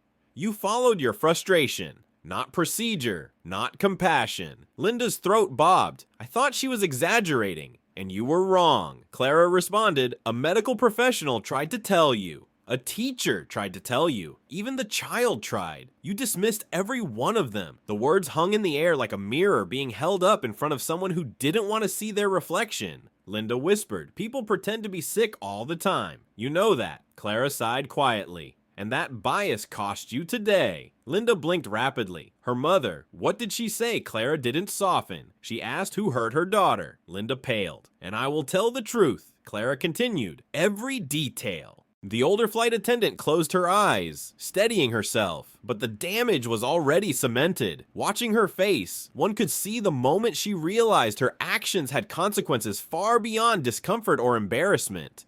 They had consequences involving a powerful mother who would not accept excuses. They had consequences involving a child who now clutched oxygen tubes instead of a blanket. They had consequences involving an entire plane full of witnesses. Clara returned to row 14, her tone lighter again as she kneaded tension out of her posture. "All right," she said gently. "How are we doing?" Aaliyah opened her eyes. "A little dizzy." "That's okay," Clara said. "The oxygen helps with that too. Keep breathing slow." Daniel checked her pulse again. "Improving." Marisol smiled with relief. "You're making progress, sweetheart." Aaliyah's gaze drifted back toward the window. Clouds stretched endlessly in every direction. "It's pretty out there," she murmured. Marisol followed her gaze. "It is," Aaliyah whispered. "I want to show my mom the picture I drew for her when she lands." Daniel asked softly. "What did you draw us?" she whispered. "On a picnic. Because she always says one day we'll take a break together. Just the two of us." Marisol felt her throat tighten. She'll love that. Aaliyah took another slow breath through the mask. "I want her to know I tried to be brave." Daniel's voice softened. "She already knows, even if she hasn't seen you yet today." Aaliyah nodded, though fatigue pulled her eyelids down again. Then, unexpectedly, a woman across the aisle leaned forward. "Honey," she said warmly, "when your mama sees you, she's going to hold you so tight the whole world will fall away." Aaliyah looked at her shyly. "Do you think so?" Another passenger chimed in. "Sweetheart, she's probably already on her way to the airport." And a third added gently, "You're her heart. She won't let anything happen to you." Aaliyah blinked away tears. "Thank you." Marisol wrapped both arms around the girl, holding her close but gently. "Everything is going to be all right, sweetheart." The plane glided through the sky, carrying them closer to the moment when mother and daughter would be reunited. A moment that would ignite the next storm. A moment when truth would be spoken with the force of someone who had fought her entire life to protect what mattered. The descent began gradually, so subtle at first that only the soft shift of engine pitch revealed it. Aaliyah stirred, opening her eyes halfway as the cabin lights brightened slightly to prepare passengers for landing. Her small fingers tightened around Marisol's hand, searching for reassurance. "Is it almost time?" she whispered through the oxygen mask. Marisol brushed a stray curl from her forehead. "Yes, sweetheart. We're getting close." Daniel leaned in, checking her pulse again as the cabin tilted ever so slightly. "You're doing well. Keep breathing slow. The worst part is behind you." Aaliyah blinked up at him with weary confusion. "But what if my mom is scared when she sees me like this?" Marisol kissed her forehead gently. "She'll be relieved you're still fighting. That's what she'll see." A quiet murmur rippled through the rows as passengers straightened in their seats. Some exchanged glances, silently acknowledging that they were approaching the moment everything would shift again. No one knew what would happen once they touched the ground, but everyone sensed the emotional weight waiting at the airport below. Clara returned from the front. Her expression carried that steadying calm only seasoned crew members possessed. Yet beneath her professionalism was a tenderness aimed squarely at the child in row 14. "Aaliyah," she said softly, kneeling beside her seat, "I need to explain what happens after we land, so nothing surprises you. Medical staff will come on first. They'll talk to you gently and make sure you're safe. Then they'll take you to meet your mom." Aaliyah's eyes flickered with fragile relief. "So I won't have to walk far, not at all," Clara assured her. "They'll help you every step." Across the aisle, an older woman dabbed at her eyes with a tissue. "Lord, I hope that mother gets here fast," she whispered to the man beside her. He nodded. "If she loves that child even half as much as the girl loves her, she'll run." In the galley, Linda sat on a jump seat, eyes unfocused and posture collapsing inward. She watched the aisle with the look of someone waiting for a verdict. Not from the captain, not from the airline, from the consequences she could no longer outrun. She lifted a trembling hand to her mouth and whispered to herself, "What have I done?" Clara did not look in her direction again. Her focus remained on the girl who had become the heart of the plane. Aaliyah tugged gently at her blanket. Can I ask something?" "Anything," Marisol replied. "When they take me off the airplane, will people stare?" Daniel answered with quiet certainty. "They'll see a young girl who survived something hard. And they'll respect that." Aaliyah's small voice wavered. "Sometimes people stare at me when I'm sick. Like I'm embarrassing." Marisol's eyes softened with protective empathy. "Anyone who saw you today would understand you've been through more than most grown adults could handle. You're not embarrassing. You're courageous." Aaliyah swallowed, trying to believe it. The plane dipped lower through a shelf of thin clouds. Light shimmered through the oval windows, illuminating the child's face in a soft glow. It made her look even smaller, but also strangely resilient. Her breathing had steadied enough that her chest no longer rose and fell in panicked bursts. Daniel glanced at Clara. "We should position her carefully before landing. Neck supported." Clara nodded and adjusted the seat. "We'll keep her angled slightly. That should ease the pressure." As they repositioned her gently, Aaliyah winced. "Hurts a little." Daniel stroked her shoulder. "Easy. We're almost there. Hang on." Passengers leaned forward, watching with collective anxiety. Aaliyah blinked slowly. "My mom. She always tells me that I was born fighting." Marisol smiled. "Then you're living up to her words today." Aaliyah's gaze softened. "I hope she's not crying." Even Clara's voice grew gentler. "She'll cry because she loves you. And she'll hold you so you don't have to be strong for a little while." Aaliyah closed her eyes at that thought, letting it rest against her like a warm blanket. The captain's voice crackled over the speakers. "Ladies and gentlemen, we are beginning our final approach. Please remain seated. Medical personnel will board upon arrival. Thank you for your cooperation." Every passenger knew who that announcement was meant for. A faint tremor swept through the cabin as the wheels extended beneath them. The vibration startled Aaliyah slightly, but Marisol hugged her shoulders. "That's just the landing gear," she whispered, "like the plane putting on its shoes." Aaliyah let out a tiny laugh, almost imperceptible but real. Daniel checked her again. "Stable." Clara exhaled a breath she'd been holding. "Good." The runway came into view through the windows. Long and bright under the afternoon sun, the ground rose toward them steadily, promising both relief and reckoning.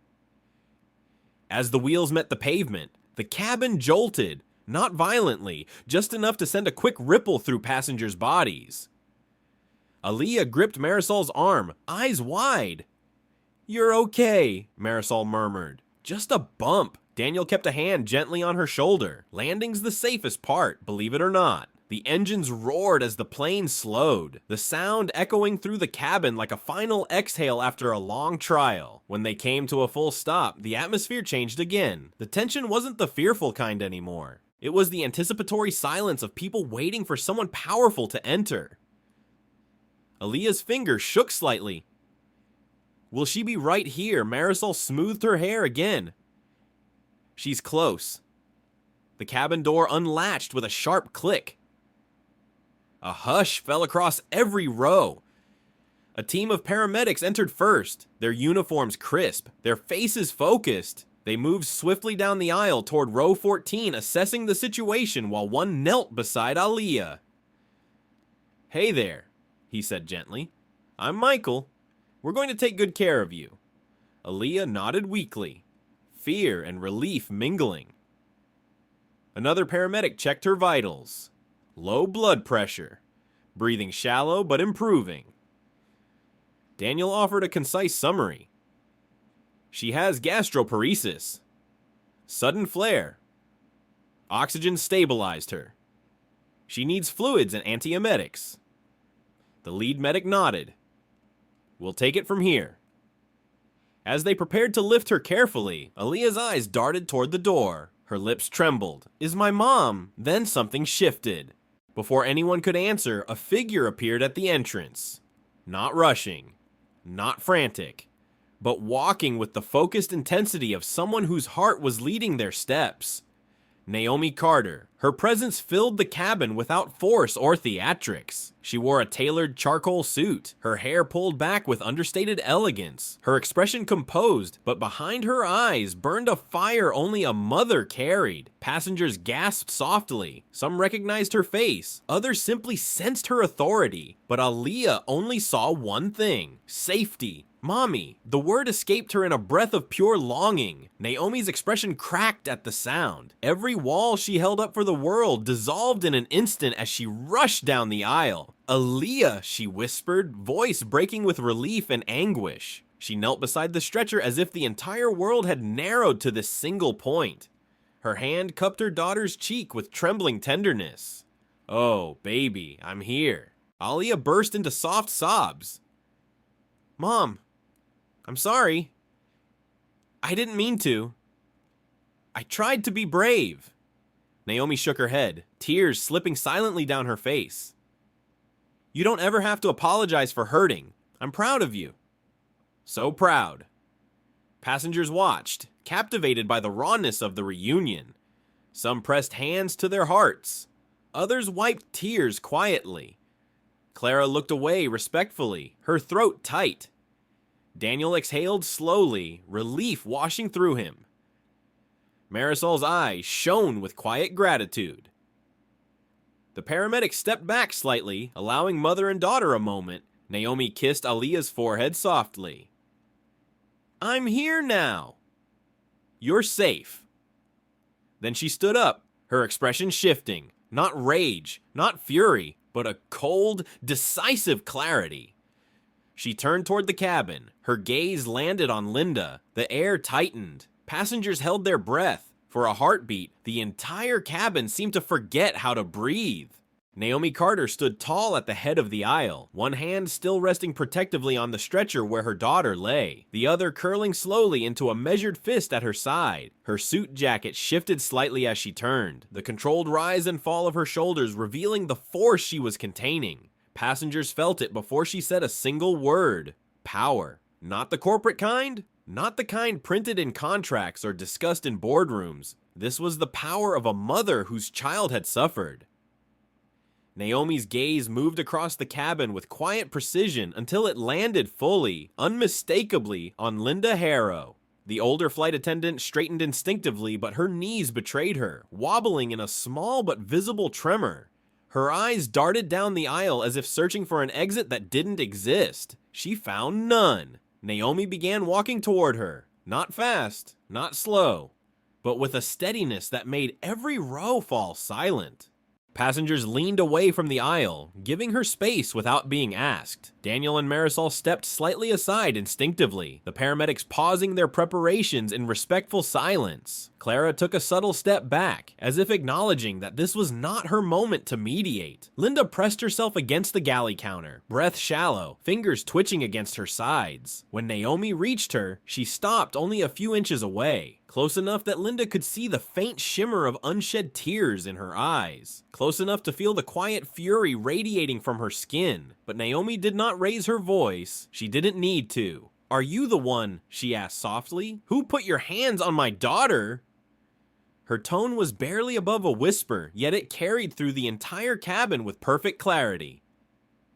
Passengers stiffened, their spines straightening as if they too awaited the answer with bated breath. Linda swallowed hard. It was a misunderstanding. Naomi's expression did not change. A misunderstanding. Linda nodded, the motion stiff, her throat bobbing. She grabbed me. She startled me. I reacted. I didn't intend to. She was unconscious. Naomi interrupted, her voice steady as ice. She was in pain. She was frightened. And she was alone. Linda's jaw quivered. I didn't know. You didn't ask, Naomi replied. You didn't listen. You dismissed her. You ignored every sign she was in distress. She angled her head slightly. Why? Because she is a child, because she is sick, or because she is black? The question sliced through the air with such quiet precision that several passengers inhaled sharply. Linda's breath hitched. No, I treat all passengers the same. I didn't mean... Naomi stepped closer, her voice dropping even lower. Intent does not erase impact. Linda blinked rapidly, her face paling. I was under pressure. The flight was busy. I didn't want to make exceptions. She asked for help. Naomi's voice trembled at the edges now. Not with rage, but with hurt. My daughter asked for help. And you punished her for that. A single tear rolled down Aaliyah's cheek from the stretcher. Mommy! Naomi turned instantly, her posture softening as she moved back to her child. She cupped Aaliyah's cheek with both hands. I'm here, she whispered. I'm right here. Aaliyah's fingers curled weakly around her mother's wrist. Don't be mad. The words broke something deep within Naomi. She leaned down and pressed her forehead gently to her daughter's. My heart, she breathed. I am not angry at you. I am angry for you. Aaliyah's eyes sparkled with tears. I didn't want to cause trouble. Naomi drew in a shaky breath, holding her daughter's hand more tightly. You are not trouble. You are my child, and you deserve to be cared for. Passengers wiped their eyes quietly. Daniel stepped closer. Dr. Carter. She fought hard. She stayed conscious most of the time. She kept trying to follow instructions. She's unbelievably strong. Naomi looked at him, gratitude flooding through her expression. Thank you. Thank you for helping her when she had no one. Marisol spoke next, her voice firm yet gentle. She was very brave, and she never complained. Not once. Naomi's eyes shimmered. Thank you, she whispered. Both of you. Clara approached with a calm, respectful nod. Dr. Carter, as senior cabin supervisor, I want you to know that an official incident report is already being prepared. Your daughter will receive proper care, and every detail will be documented. Naomi studied her carefully. Were you the one who allowed the call? Yes, then... Thank you, Naomi said quietly. A mother needed that.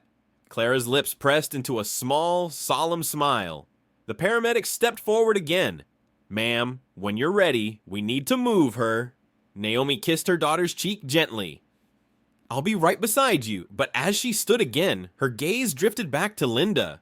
This time, her voice carried a different weight. I will not raise my voice, she said calmly. I will not insult you, but let me be clear. The cabin leaned in. You put your hands on my child, Naomi continued, her voice resonating with quiet authority. You ignored her pain. You humiliated her. You endangered her. And you silenced her. Linda stared at the floor, unable to meet her eyes. Naomi added, I have spent my entire career fighting for people who aren't heard. I will not allow what happened on this flight to go unanswered. Daniel, Marisol, Clara, the passengers, every soul in the cabin felt the gravity of her words. Naomi exhaled slowly, regaining her composure. Then she looked at Clara. I will cooperate fully with your documentation, but understand this. Her tone sharpened, though still quiet, never slipping into cruelty. My daughter deserved compassion, and compassion was withheld. Clara nodded. Understood. Naomi turned back to Aaliyah, who now looked both relieved and overwhelmed. The paramedics prepared to lift her gently onto the transport stretcher. Marisol leaned in close to Naomi. If you need statements... Many of us will speak on her behalf. Naomi's eyes softened. Your kindness, it means more than you know. As the paramedics began moving the stretcher down the aisle, Aaliyah reached out a hand toward Daniel and Marisol. Thank you, she whispered. Marisol placed a hand over hers. Be strong, sweetheart. Daniel squeezed her fingers gently. You're going to be okay. As they moved forward, passengers began to clap quietly, not out of celebration, but solidarity. The gentle applause spread through the cabin like a ripple of compassion. Naomi walked beside the stretcher, her hand resting on her daughter's shoulder, whispering soft encouragements. But just before exiting, she turned her head one last time. Linda had not moved. She stood rooted in place, shaking faintly, staring at the floor as though it held every mistake she had made. Naomi did not speak. She simply looked at her, a look that reflected truth, a look that reflected the weight of accountability, a look that said everything words could not. Then she walked out with her daughter, and the cabin exhaled as though the air was finally free to move again. The jet bridge felt colder than the cabin, its metallic walls echoing every footstep of the paramedics as they guided the stretcher forward. Fluorescent lights hummed overhead, sharp and clinical, contrasting the emotional weight hanging in the air. Naomi walked beside her daughter, her fingertips resting gently against Aaliyah's arm every few steps, as if reminding the world that the little girl belonged to her, and she would not let harm touch her again. The paramedic team kept their pace steady, speaking in soft tones while adjusting the equipment strapped around the stretcher. Aaliyah stirred faintly, eyes drifting open as they crossed the threshold from the plane to the enclosed walkway. Mom, where are we? We're nearly out. Baby, Naomi murmured. A few more moments and we'll get you somewhere comfortable. Aaliyah looked around with foggy curiosity. It's cold here. Naomi brushed her hand gently along the girl's arm. I know. Hold on. We're moving fast. Behind them. Clara followed quietly, clipboard in hand, ready to give the paramedics every detail they needed. Daniel and Marisol remained near the aircraft door, watching the procession move away. Their faces carried relief, pride, and worry all at once. In another situation, they might have simply disembarked and moved on with their journeys, but today had drawn them into a bond none of them saw coming. Naomi paused halfway down the jet bridge and turned back for a moment. Her gaze met theirs. Thank you, she said, voice steady but trembling at the edges. You protected my child. Daniel gave a small nod, his expression humble. She protected herself.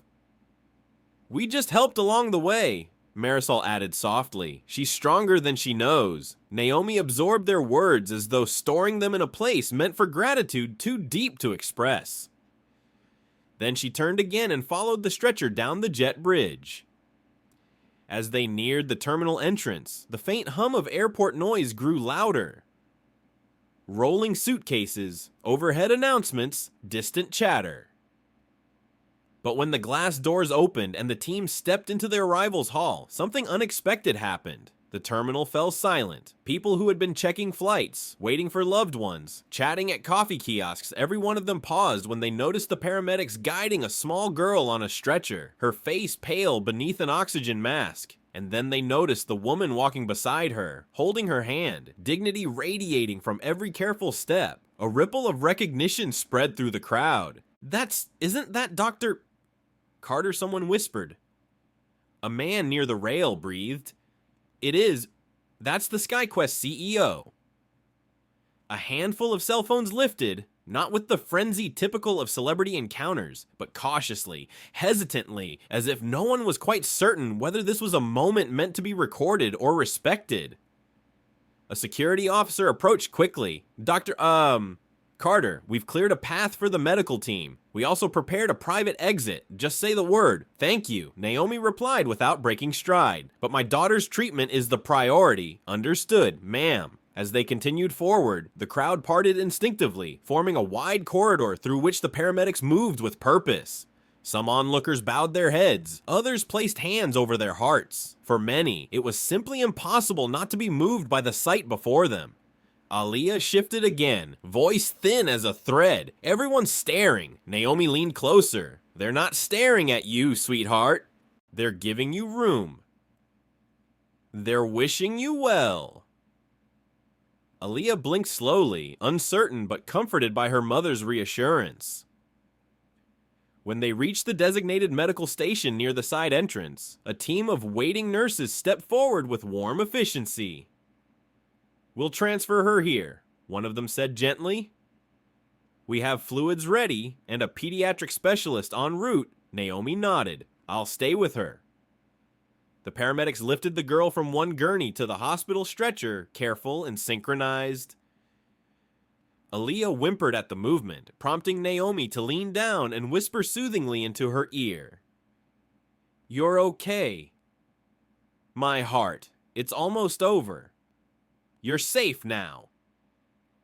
The nurses began checking vitals, attaching monitors, adjusting oxygen flow. Naomi watched every movement with the precision of a mother who had lived this scene too many times. She asked questions, listened carefully, corrected assumptions, ensured nothing was overlooked. One of the nurses recognized her, Dr. Carter. "I've read your research on pediatric chronic illness. It's changed a lot of lives." Naomi offered a faint, distracted smile. "I wish I hadn't needed to research it, but thank you."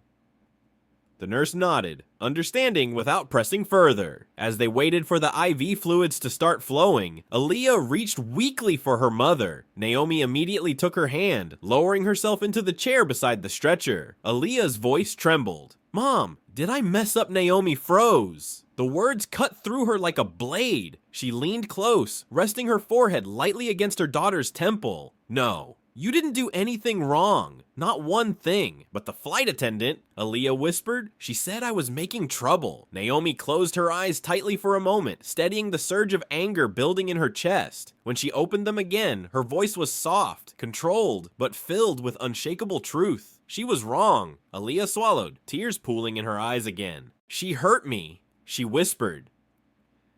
Naomi's breath faltered. "I know, and she will answer for that." The girl looked up, confused. How Naomi kissed her hand tenderly, by telling the truth, and by making sure no child goes through what you did today. Aaliyah's eyes drifted closed again, exhaustion pulling her downward. "Will you stay?" Naomi squeezed her hand. "Always." While the nurses continued their quiet work, a cluster of airport officials approached cautiously. Their badges reflected under the lights, but their expressions were somewhere between reverence and alarm. "Dr.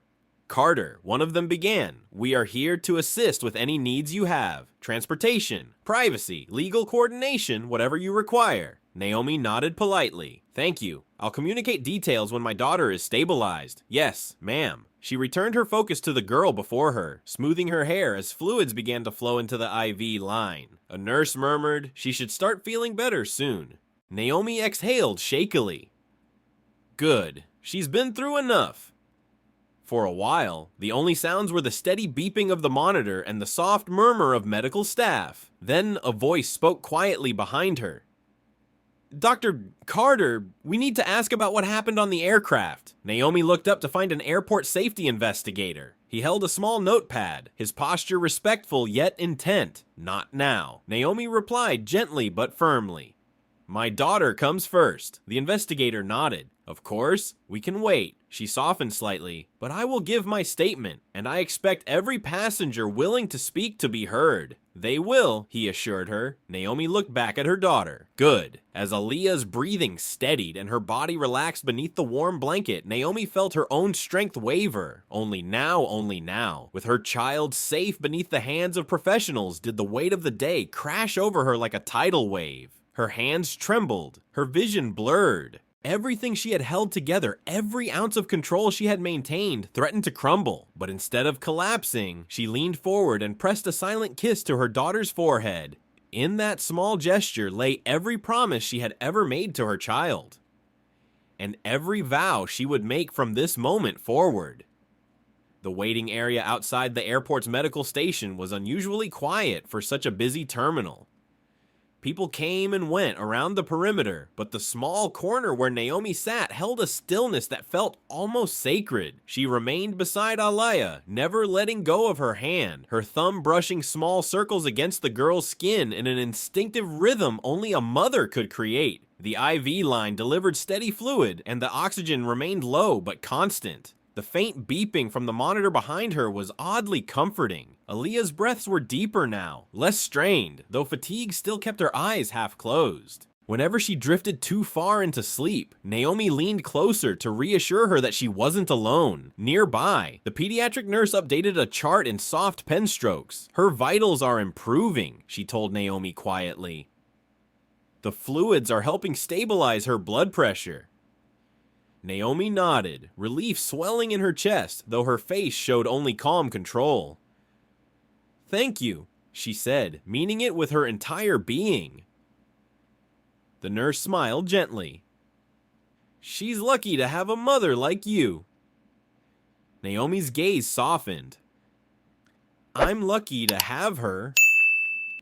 Before the nurse could reply, the curtain at the edge of the station rustled faintly. Clara stepped inside, holding a folder and looking as though she'd aged years in the span of an afternoon. Her uniform remained pristine, but her shoulders carried the weight of responsibility. "Dr. Carter," she greeted quietly.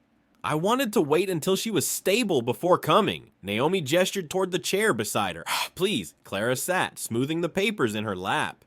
"First, I want to say again, I am truly sorry for what your daughter endured. I've served for 27 years. I've never allowed anything like this to happen under my watch." Naomi studied her for a moment. "I believe you mean that."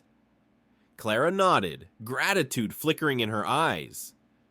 "The incident report is nearly complete, but before submitting it, I wanted to ask if you would like to add any statements directly." "I will," Naomi said, "but not until she's resting comfortably." Clara nodded. "Of course." Aaliyah stirred faintly, blinking up at them. "Miss Clara." Clara leaned closer. "I'm here, sweetheart." Aaliyah opened her eyes a little more. "Thank you for helping me on the plane." The sincerity of the small voice nearly broke Clara. Her eyes glistened. "You didn't deserve what happened. You were incredibly brave." Aaliyah managed a tired smile before drifting off again. Naomi exhaled softly, brushing a finger across her daughter's forehead. "She has a gentle soul." Clara nodded. "She does." And everyone saw it. Before Naomi could respond, another voice approached from the other side of the curtain. "Dr. Carter?" "We spoke earlier. It was the airport safety investigator, his posture polite, his expression sensitive to the emotional atmosphere." Naomi acknowledged him with a slight nod. "Yes." He stepped closer. "We've already gathered preliminary witness accounts. Many passengers came forward voluntarily." Naomi raised her head slightly. How many?" "At least 13 so far, including the retired physician who sat a few rows behind her." "More are waiting." Clara inhaled softly. 13. The investigator continued. "Some passengers even recorded parts of the incident, including the moment your daughter collapsed." Naomi's expression remained controlled, though her jaw tightened subtly. "I see," he added carefully. "We haven't reviewed the recordings yet, but they appear to confirm significant distress." Naomi stroked her daughter's hand again, steadying herself. "You'll receive my statement as soon as her medical team clears her." The investigator nodded. "Absolutely. Please take the time you need." As he stepped away, Tese. Another pair of footsteps approached. Marisol peeked around the curtain, followed by Daniel. They hesitated, unsure if the moment was appropriate. Naomi straightened. "You can come in." Marisol offered a tentative smile. "We wanted to check on Aaliyah. If that's okay." Naomi's expression softened warmly. "Please. You're part of the reason she's still awake." Daniel stepped forward first, examining Aaliyah's monitors with the practiced eye of someone who had once depended on readings like these in far more chaotic places. "She's responding well," he said quietly. "Her body was under severe stress, but she's stabilizing." Marisol lowered herself into the chair opposite Naomi. "We were worried. The passengers in the terminal were asking how she was doing." Naomi looked between the two of them. "I'm grateful you stayed." Daniel shook his head. "We couldn't just leave. Not after everything." Marisol nodded. "She touched all of us today." Naomi's voice softened. "She has a way of doing that." A silence fell over them, but not a heavy one. It was the silence of people united by something painful and profound. Then Marisol hesitated, as if choosing her words carefully. "Dr. Carter, there's something you should know." Naomi's attention sharpened. "What is it?" A few passengers mentioned that they want to submit formal statements, not just to the airline, but to federal aviation authorities as well, Daniel added. "They said what happened wasn't just negligence, it was cruelty and discrimination and a violation of safety protocol." Clara, still seated nearby, lowered her eyes. "They're right." Naomi inhaled deeply, steadying her emotions. "I expected as much." Marisol glanced toward the curtain. "People are still waiting outside. Some want to speak to you. Others just want to make sure she's okay." Naomi absorbed this with a quiet nod. "I'll speak to them once she's sleeping." Aaliyah shifted again in her sleep, whispering a faint, barely audible mom. Naomi leaned close immediately. "I'm here, baby. I'm right here." When the girl settled back into rest, Naomi straightened again. Daniel clasped his hands. "Dr. Carter, I hope you don't mind me saying this, but you held yourself together in a way I've rarely seen." Naomi huffed a small, tired laugh. "Holding together is a skill some of us learn young." Marisol's eyes softened. "You shouldn't have had to." "Not today," Clara added quietly. "What happened could have been prevented." Naomi looked at her. "Yes, it could." Her voice remained calm, but beneath its surface was a determination that sent a subtle shiver through the air. Daniel looked toward the entrance. The press might show up soon.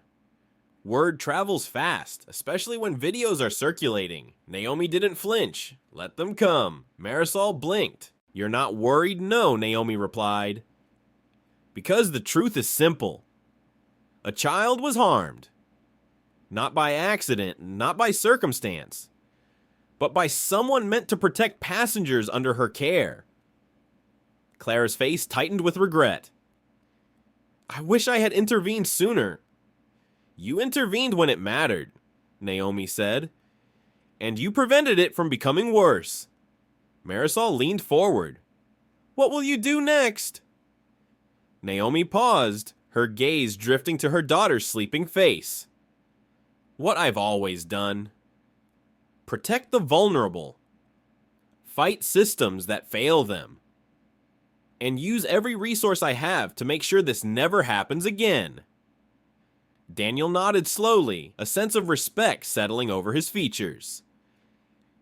"Then she's in the best hands." Aaliyah shifted slightly, her fingers brushing against Naomi's palm. Naomi bent forward and pressed a soft kiss against the top of her daughter's hand. "She's the reason I fight," she whispered, "and she always will be."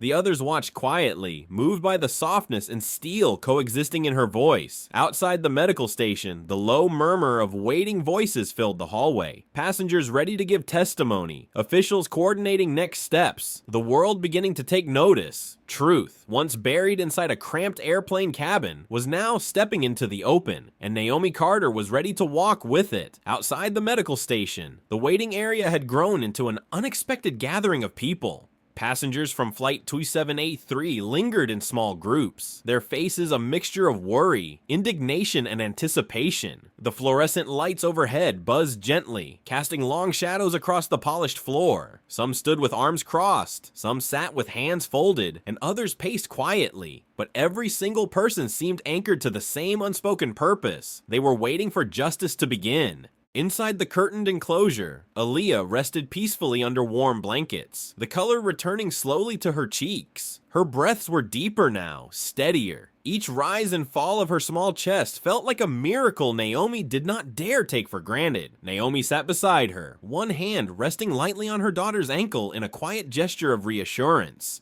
She had not stood up for nearly an hour, determined not to move until she was certain her child's body had settled into true rest. Clara remained seated a few feet away, reviewing the incident report details on her tablet, her brow furrowed in concentration. Marisol and Daniel stood near the curtain, speaking softly with a nurse, offering help where needed, but never intruding.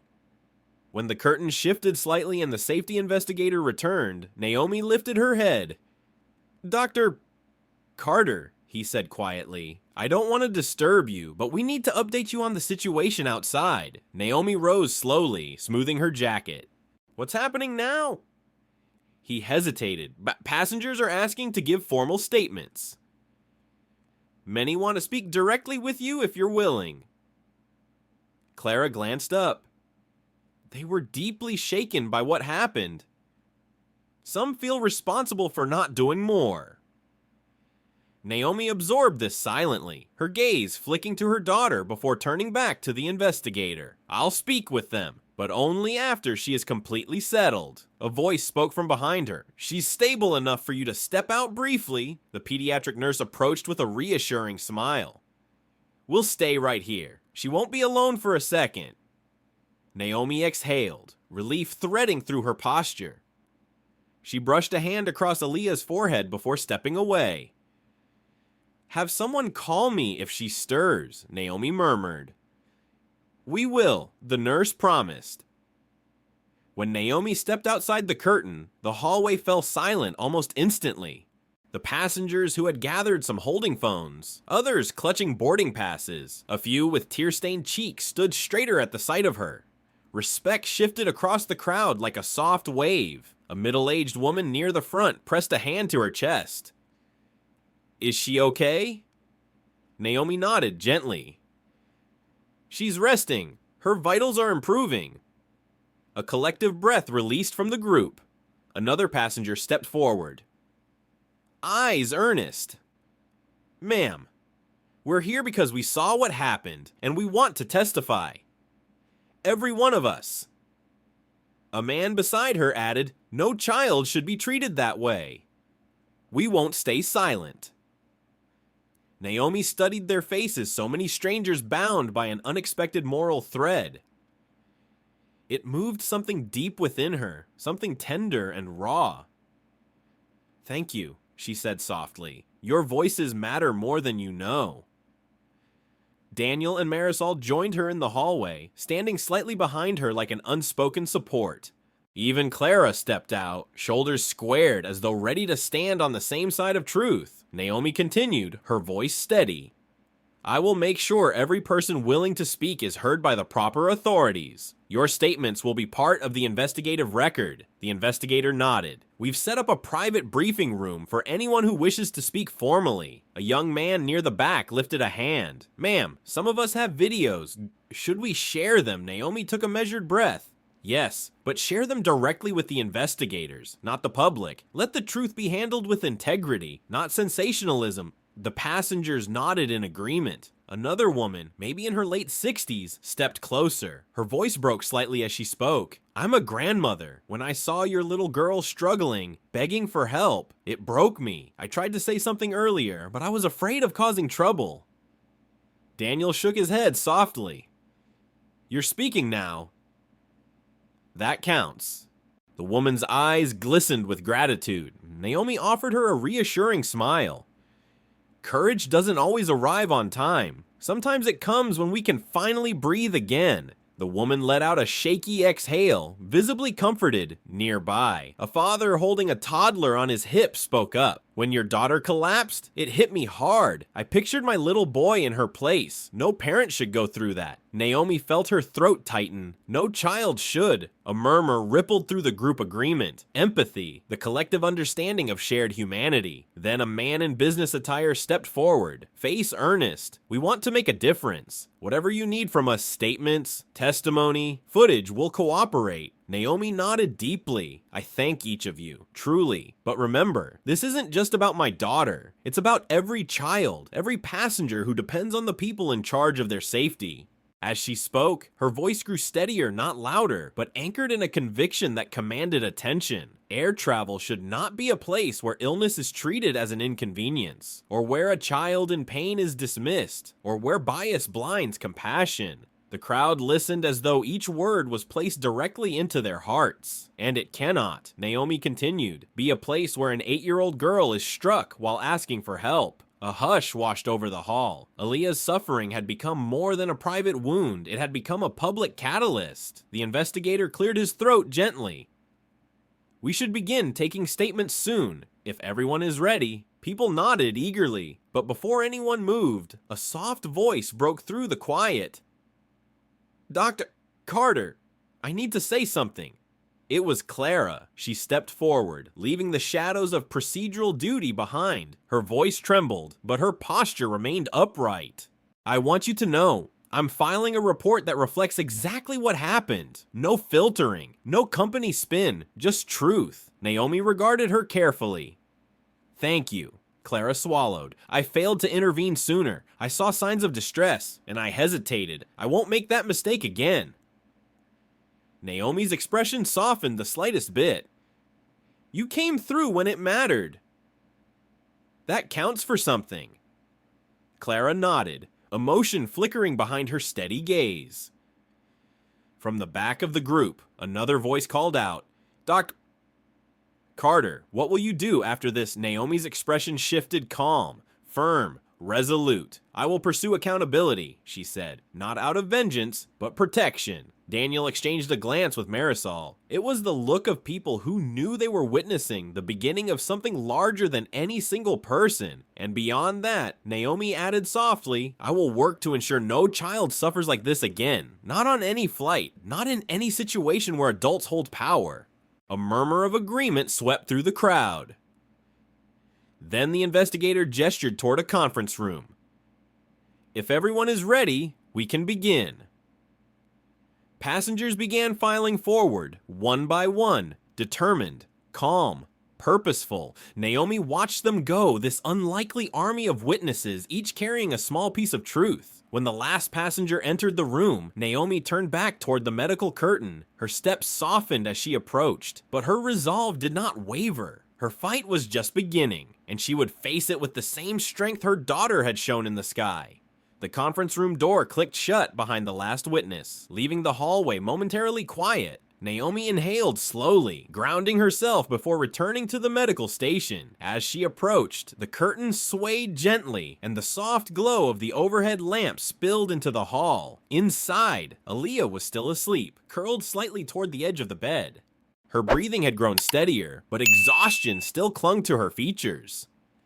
Daniel remained near the foot of the bed, quietly observing her vitals. Marisol, seated beside him, looked up when Naomi stepped inside. How did it go? Marisol asked softly. Naomi eased into the chair beside her daughter. They're organized, strong, determined. Their statements will help build a thorough report. Daniel nodded. People want accountability. What happened was too blatant to ignore. Naomi brushed her fingers through Aaliyah's curls. People shouldn't need tragedy to find their courage. Marisol placed a hand on Naomi's shoulder. True. But sometimes courage shows up late. What matters is that it shows up at all. Naomi allowed herself a small smile before glancing toward Clara, who had stepped inside moments behind her. Clara held a folded document in one hand. Dr. Carter, Clara said gently. I have the final version of my internal report. I'd like you to read it. Naomi accepted the document but did not open it immediately. Her gaze stayed fixed on Clara. Is everything included? Clara swallowed. Yes, every detail, even the ones that reflect my own mistakes. Naomi nodded once. Then I'll read it later. Thank you. Clara's shoulders relaxed with relief. As silence settled again, Naomi's phone buzzed faintly inside her pocket. She didn't reach for it at first, but when it vibrated a second time, she pulled it out. The screen lit up with messages from her senior team at Carter Gen Innovations, all variants of the same theme. We saw the news, "Are you safe? Do you need us? We stand with you and your daughter." Naomi exhaled, feeling a wave of conflicting emotions, gratitude, weariness, and a bone-deep understanding of what awaited her once she stepped beyond these walls. She had spent her life navigating corporate boardrooms, legislation committees, philanthropic panels, but none of those challenges compared to the raw vulnerability of watching her child suffer. "Are you okay?" Marisol asked. Naomi slipped the phone into her pocket. "I will be, just not tonight." Before Marisol could answer, the curtain shifted again and the pediatric nurse entered. Her footsteps were light, her smile reassuring. "Aaliyah's levels remain stable," she said. "Her dehydration is improving, and the fainting spell was likely triggered by compounded stress." Naomi listened carefully. "Can she go home tonight?"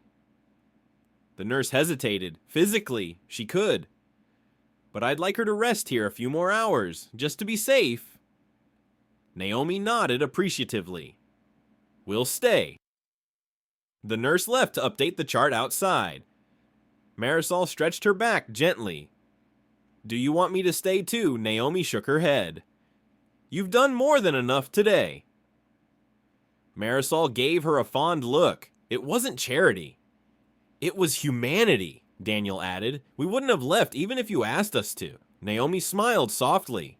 "That means more than you know." Clara stepped forward tentatively. "Dr. Carter, I wanted to ask, would you be willing to speak with Linda's supervisor, not about charges that's out of my hands, but about procedural failures?" Naomi considered it in silence.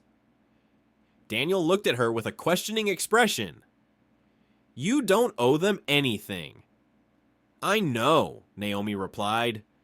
"But fixing the system matters more than punishing a single person. I'll speak with whoever I need to."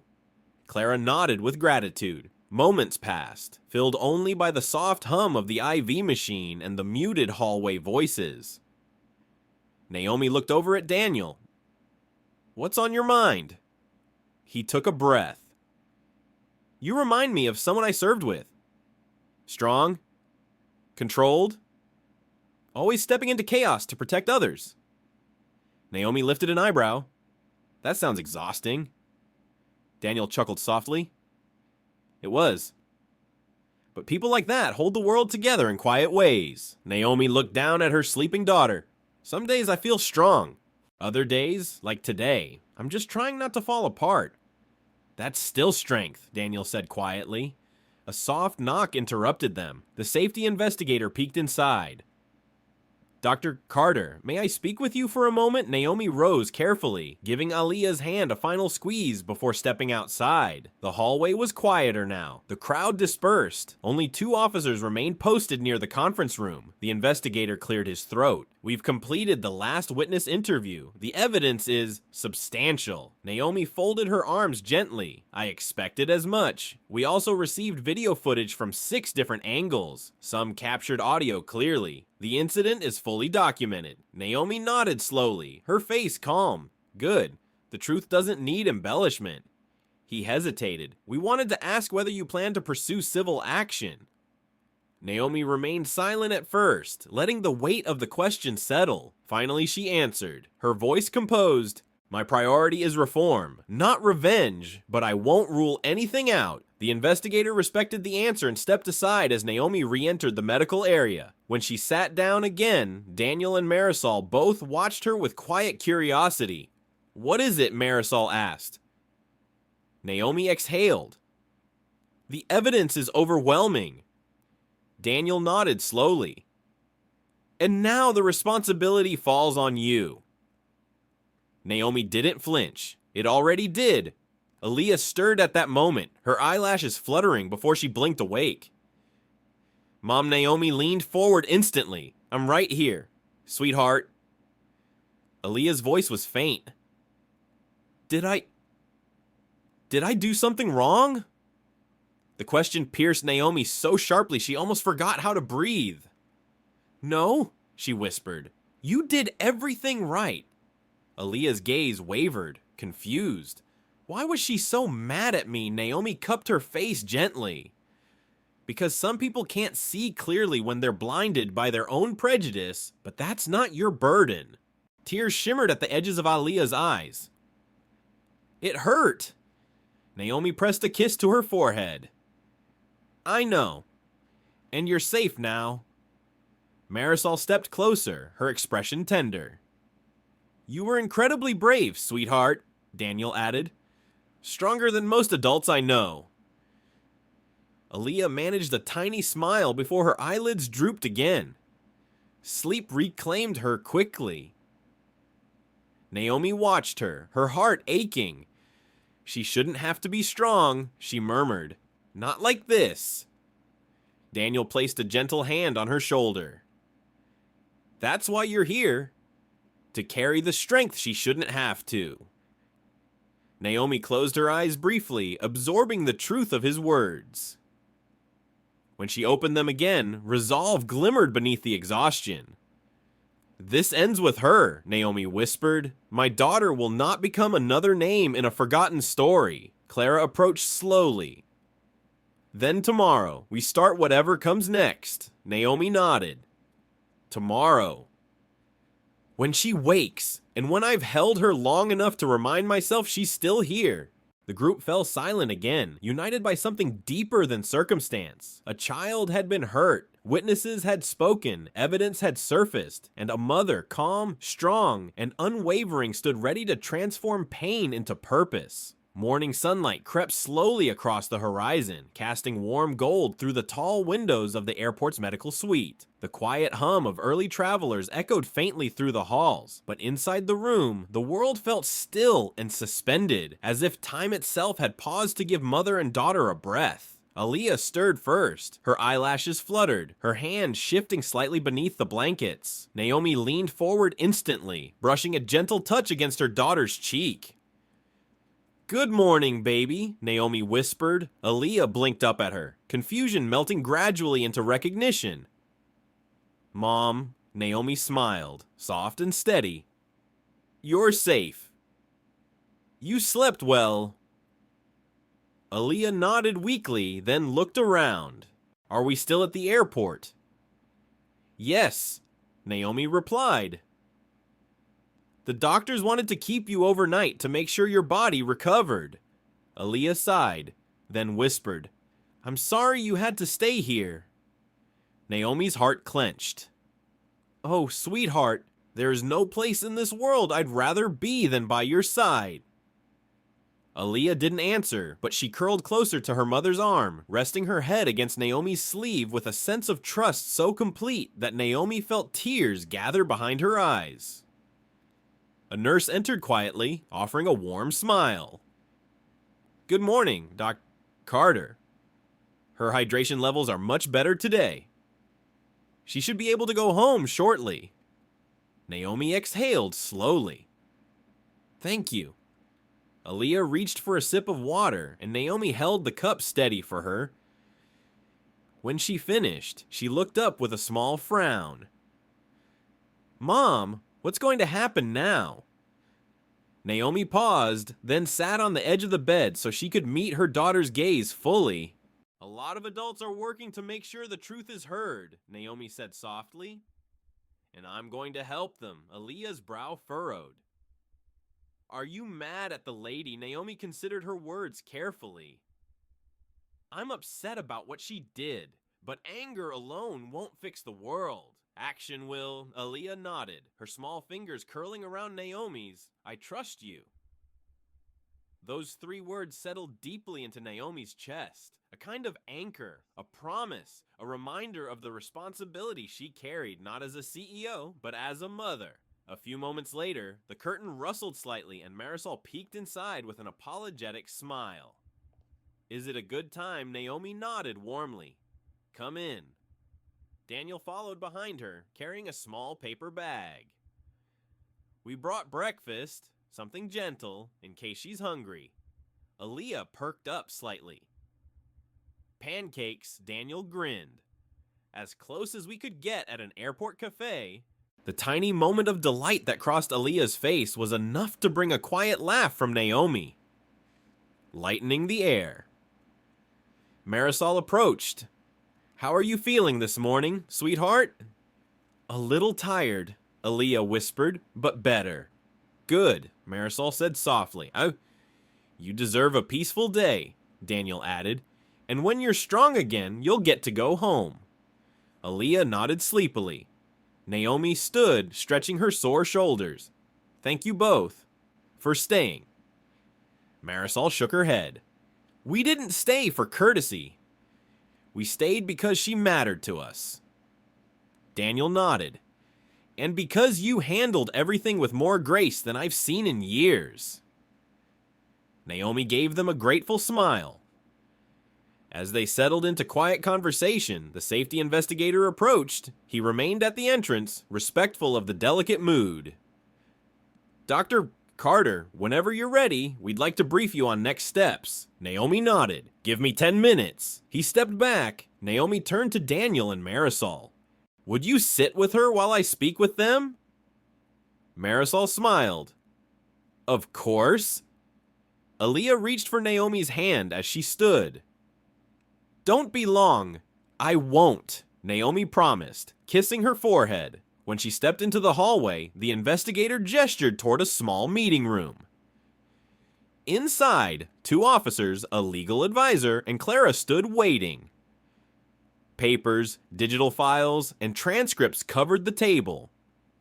Organized but abundant, Dr. Carter, the legal advisor, began. We've compiled all witness statements, including video evidence. We'd like to walk you through the findings before submitting the official report. Naomi nodded calmly. Let's begin. As they reviewed the material, Naomi absorbed each detail with unwavering focus. From the first recorded moment of Aaliyah's distress to the instant Linda struck her, every second was laid bare. When the videos played, Naomi watched without flinching.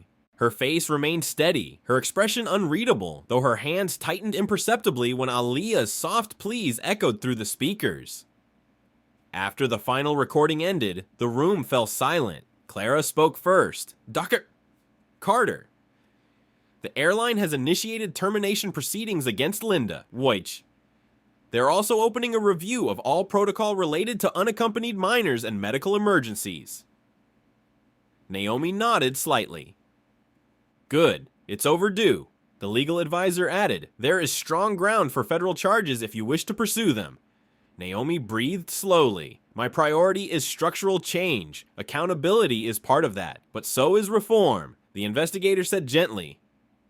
We'll follow your lead. Naomi stood, thanking them for their time before returning to the medical suite. As she approached, she heard soft conversation inside the curtain. Aaliyah's voice, still fragile, but brighter than before. When Naomi stepped in, Aaliyah reached for her immediately. Mom, she murmured. Can we go home soon? Yes, sweetheart, Naomi said warmly. Very soon. The pediatric nurse returned with discharge papers and a few final instructions. Naomi listened carefully, then gathered their belongings. As Naomi lifted her daughter into her arms, Aaliyah rested her head against her shoulder, breathing in the familiar scent of home. I'm ready, Aaliyah whispered. Naomi kissed her hair. So am I. Outside the medical suite, Daniel and Marisol stood waiting to escort them to the car. The sunlight pouring through the tall windows cast a soft glow over the polished floors. Passengers who had witnessed the incident stepped aside respectfully as Naomi walked past. Some nodded, some pressed hands to their hearts. Others simply watched with quiet reverence. No applause. No commotion, just silent acknowledgement of a mother's steady courage. As Naomi approached the exit, Clara hurried up behind her. Dr. Carter, she called. Naomi turned. Clara's voice softened. "Thank you for your dignity, and for giving us a chance to make things right." Naomi regarded her for a moment, then nodded gently. "Do better. For every child who steps onto your aircraft," Clara blinked back emotion. "We will." Naomi stepped outside into the crisp morning air. The sunlight warmed her face, and for the first time since the flight began, she felt herself breathe freely. She tightened her hold on her daughter. "We're going home. Baby," Aaliyah whispered. "I love you." "Mom, I love you more," Naomi said softly. And as they walked toward the waiting car, Naomi realized something profound. Pain had brought them here, but truth had gathered people to their side. And now, hope would lead them forward. What had begun as a moment of cruelty in the sky had transformed into a collective vow, spoken or unspoken, to build something safer, kinder, and stronger. Because sometimes it takes a child's suffering to reveal the fractures in a system, and sometimes it takes a mother's resolve to change it. The story White Flight Attendant hits sick black girl speechless. When her CEO mother arrives is not just a reflection of an incident on an airplane. It touches on very real issues in life, the fragility of children, invisible but painful prejudice, and the power of love, especially motherly love. What makes this story so powerful is not the dramatic moments, but the question it leaves for each of us when faced with injustice. Do we have the courage to speak up? We often think that great wrongs come from evil people. But many times, just a little indifference, a little prejudice, a little abused power is enough to deeply hurt the weak.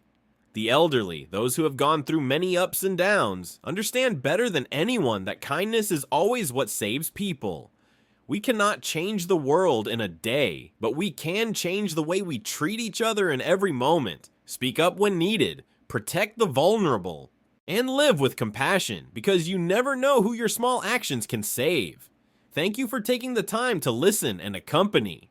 If this story touches your heart, please like, share, and subscribe to the channel so we can spread more humane messages. Your support is the motivation for us to continue telling healing stories like this.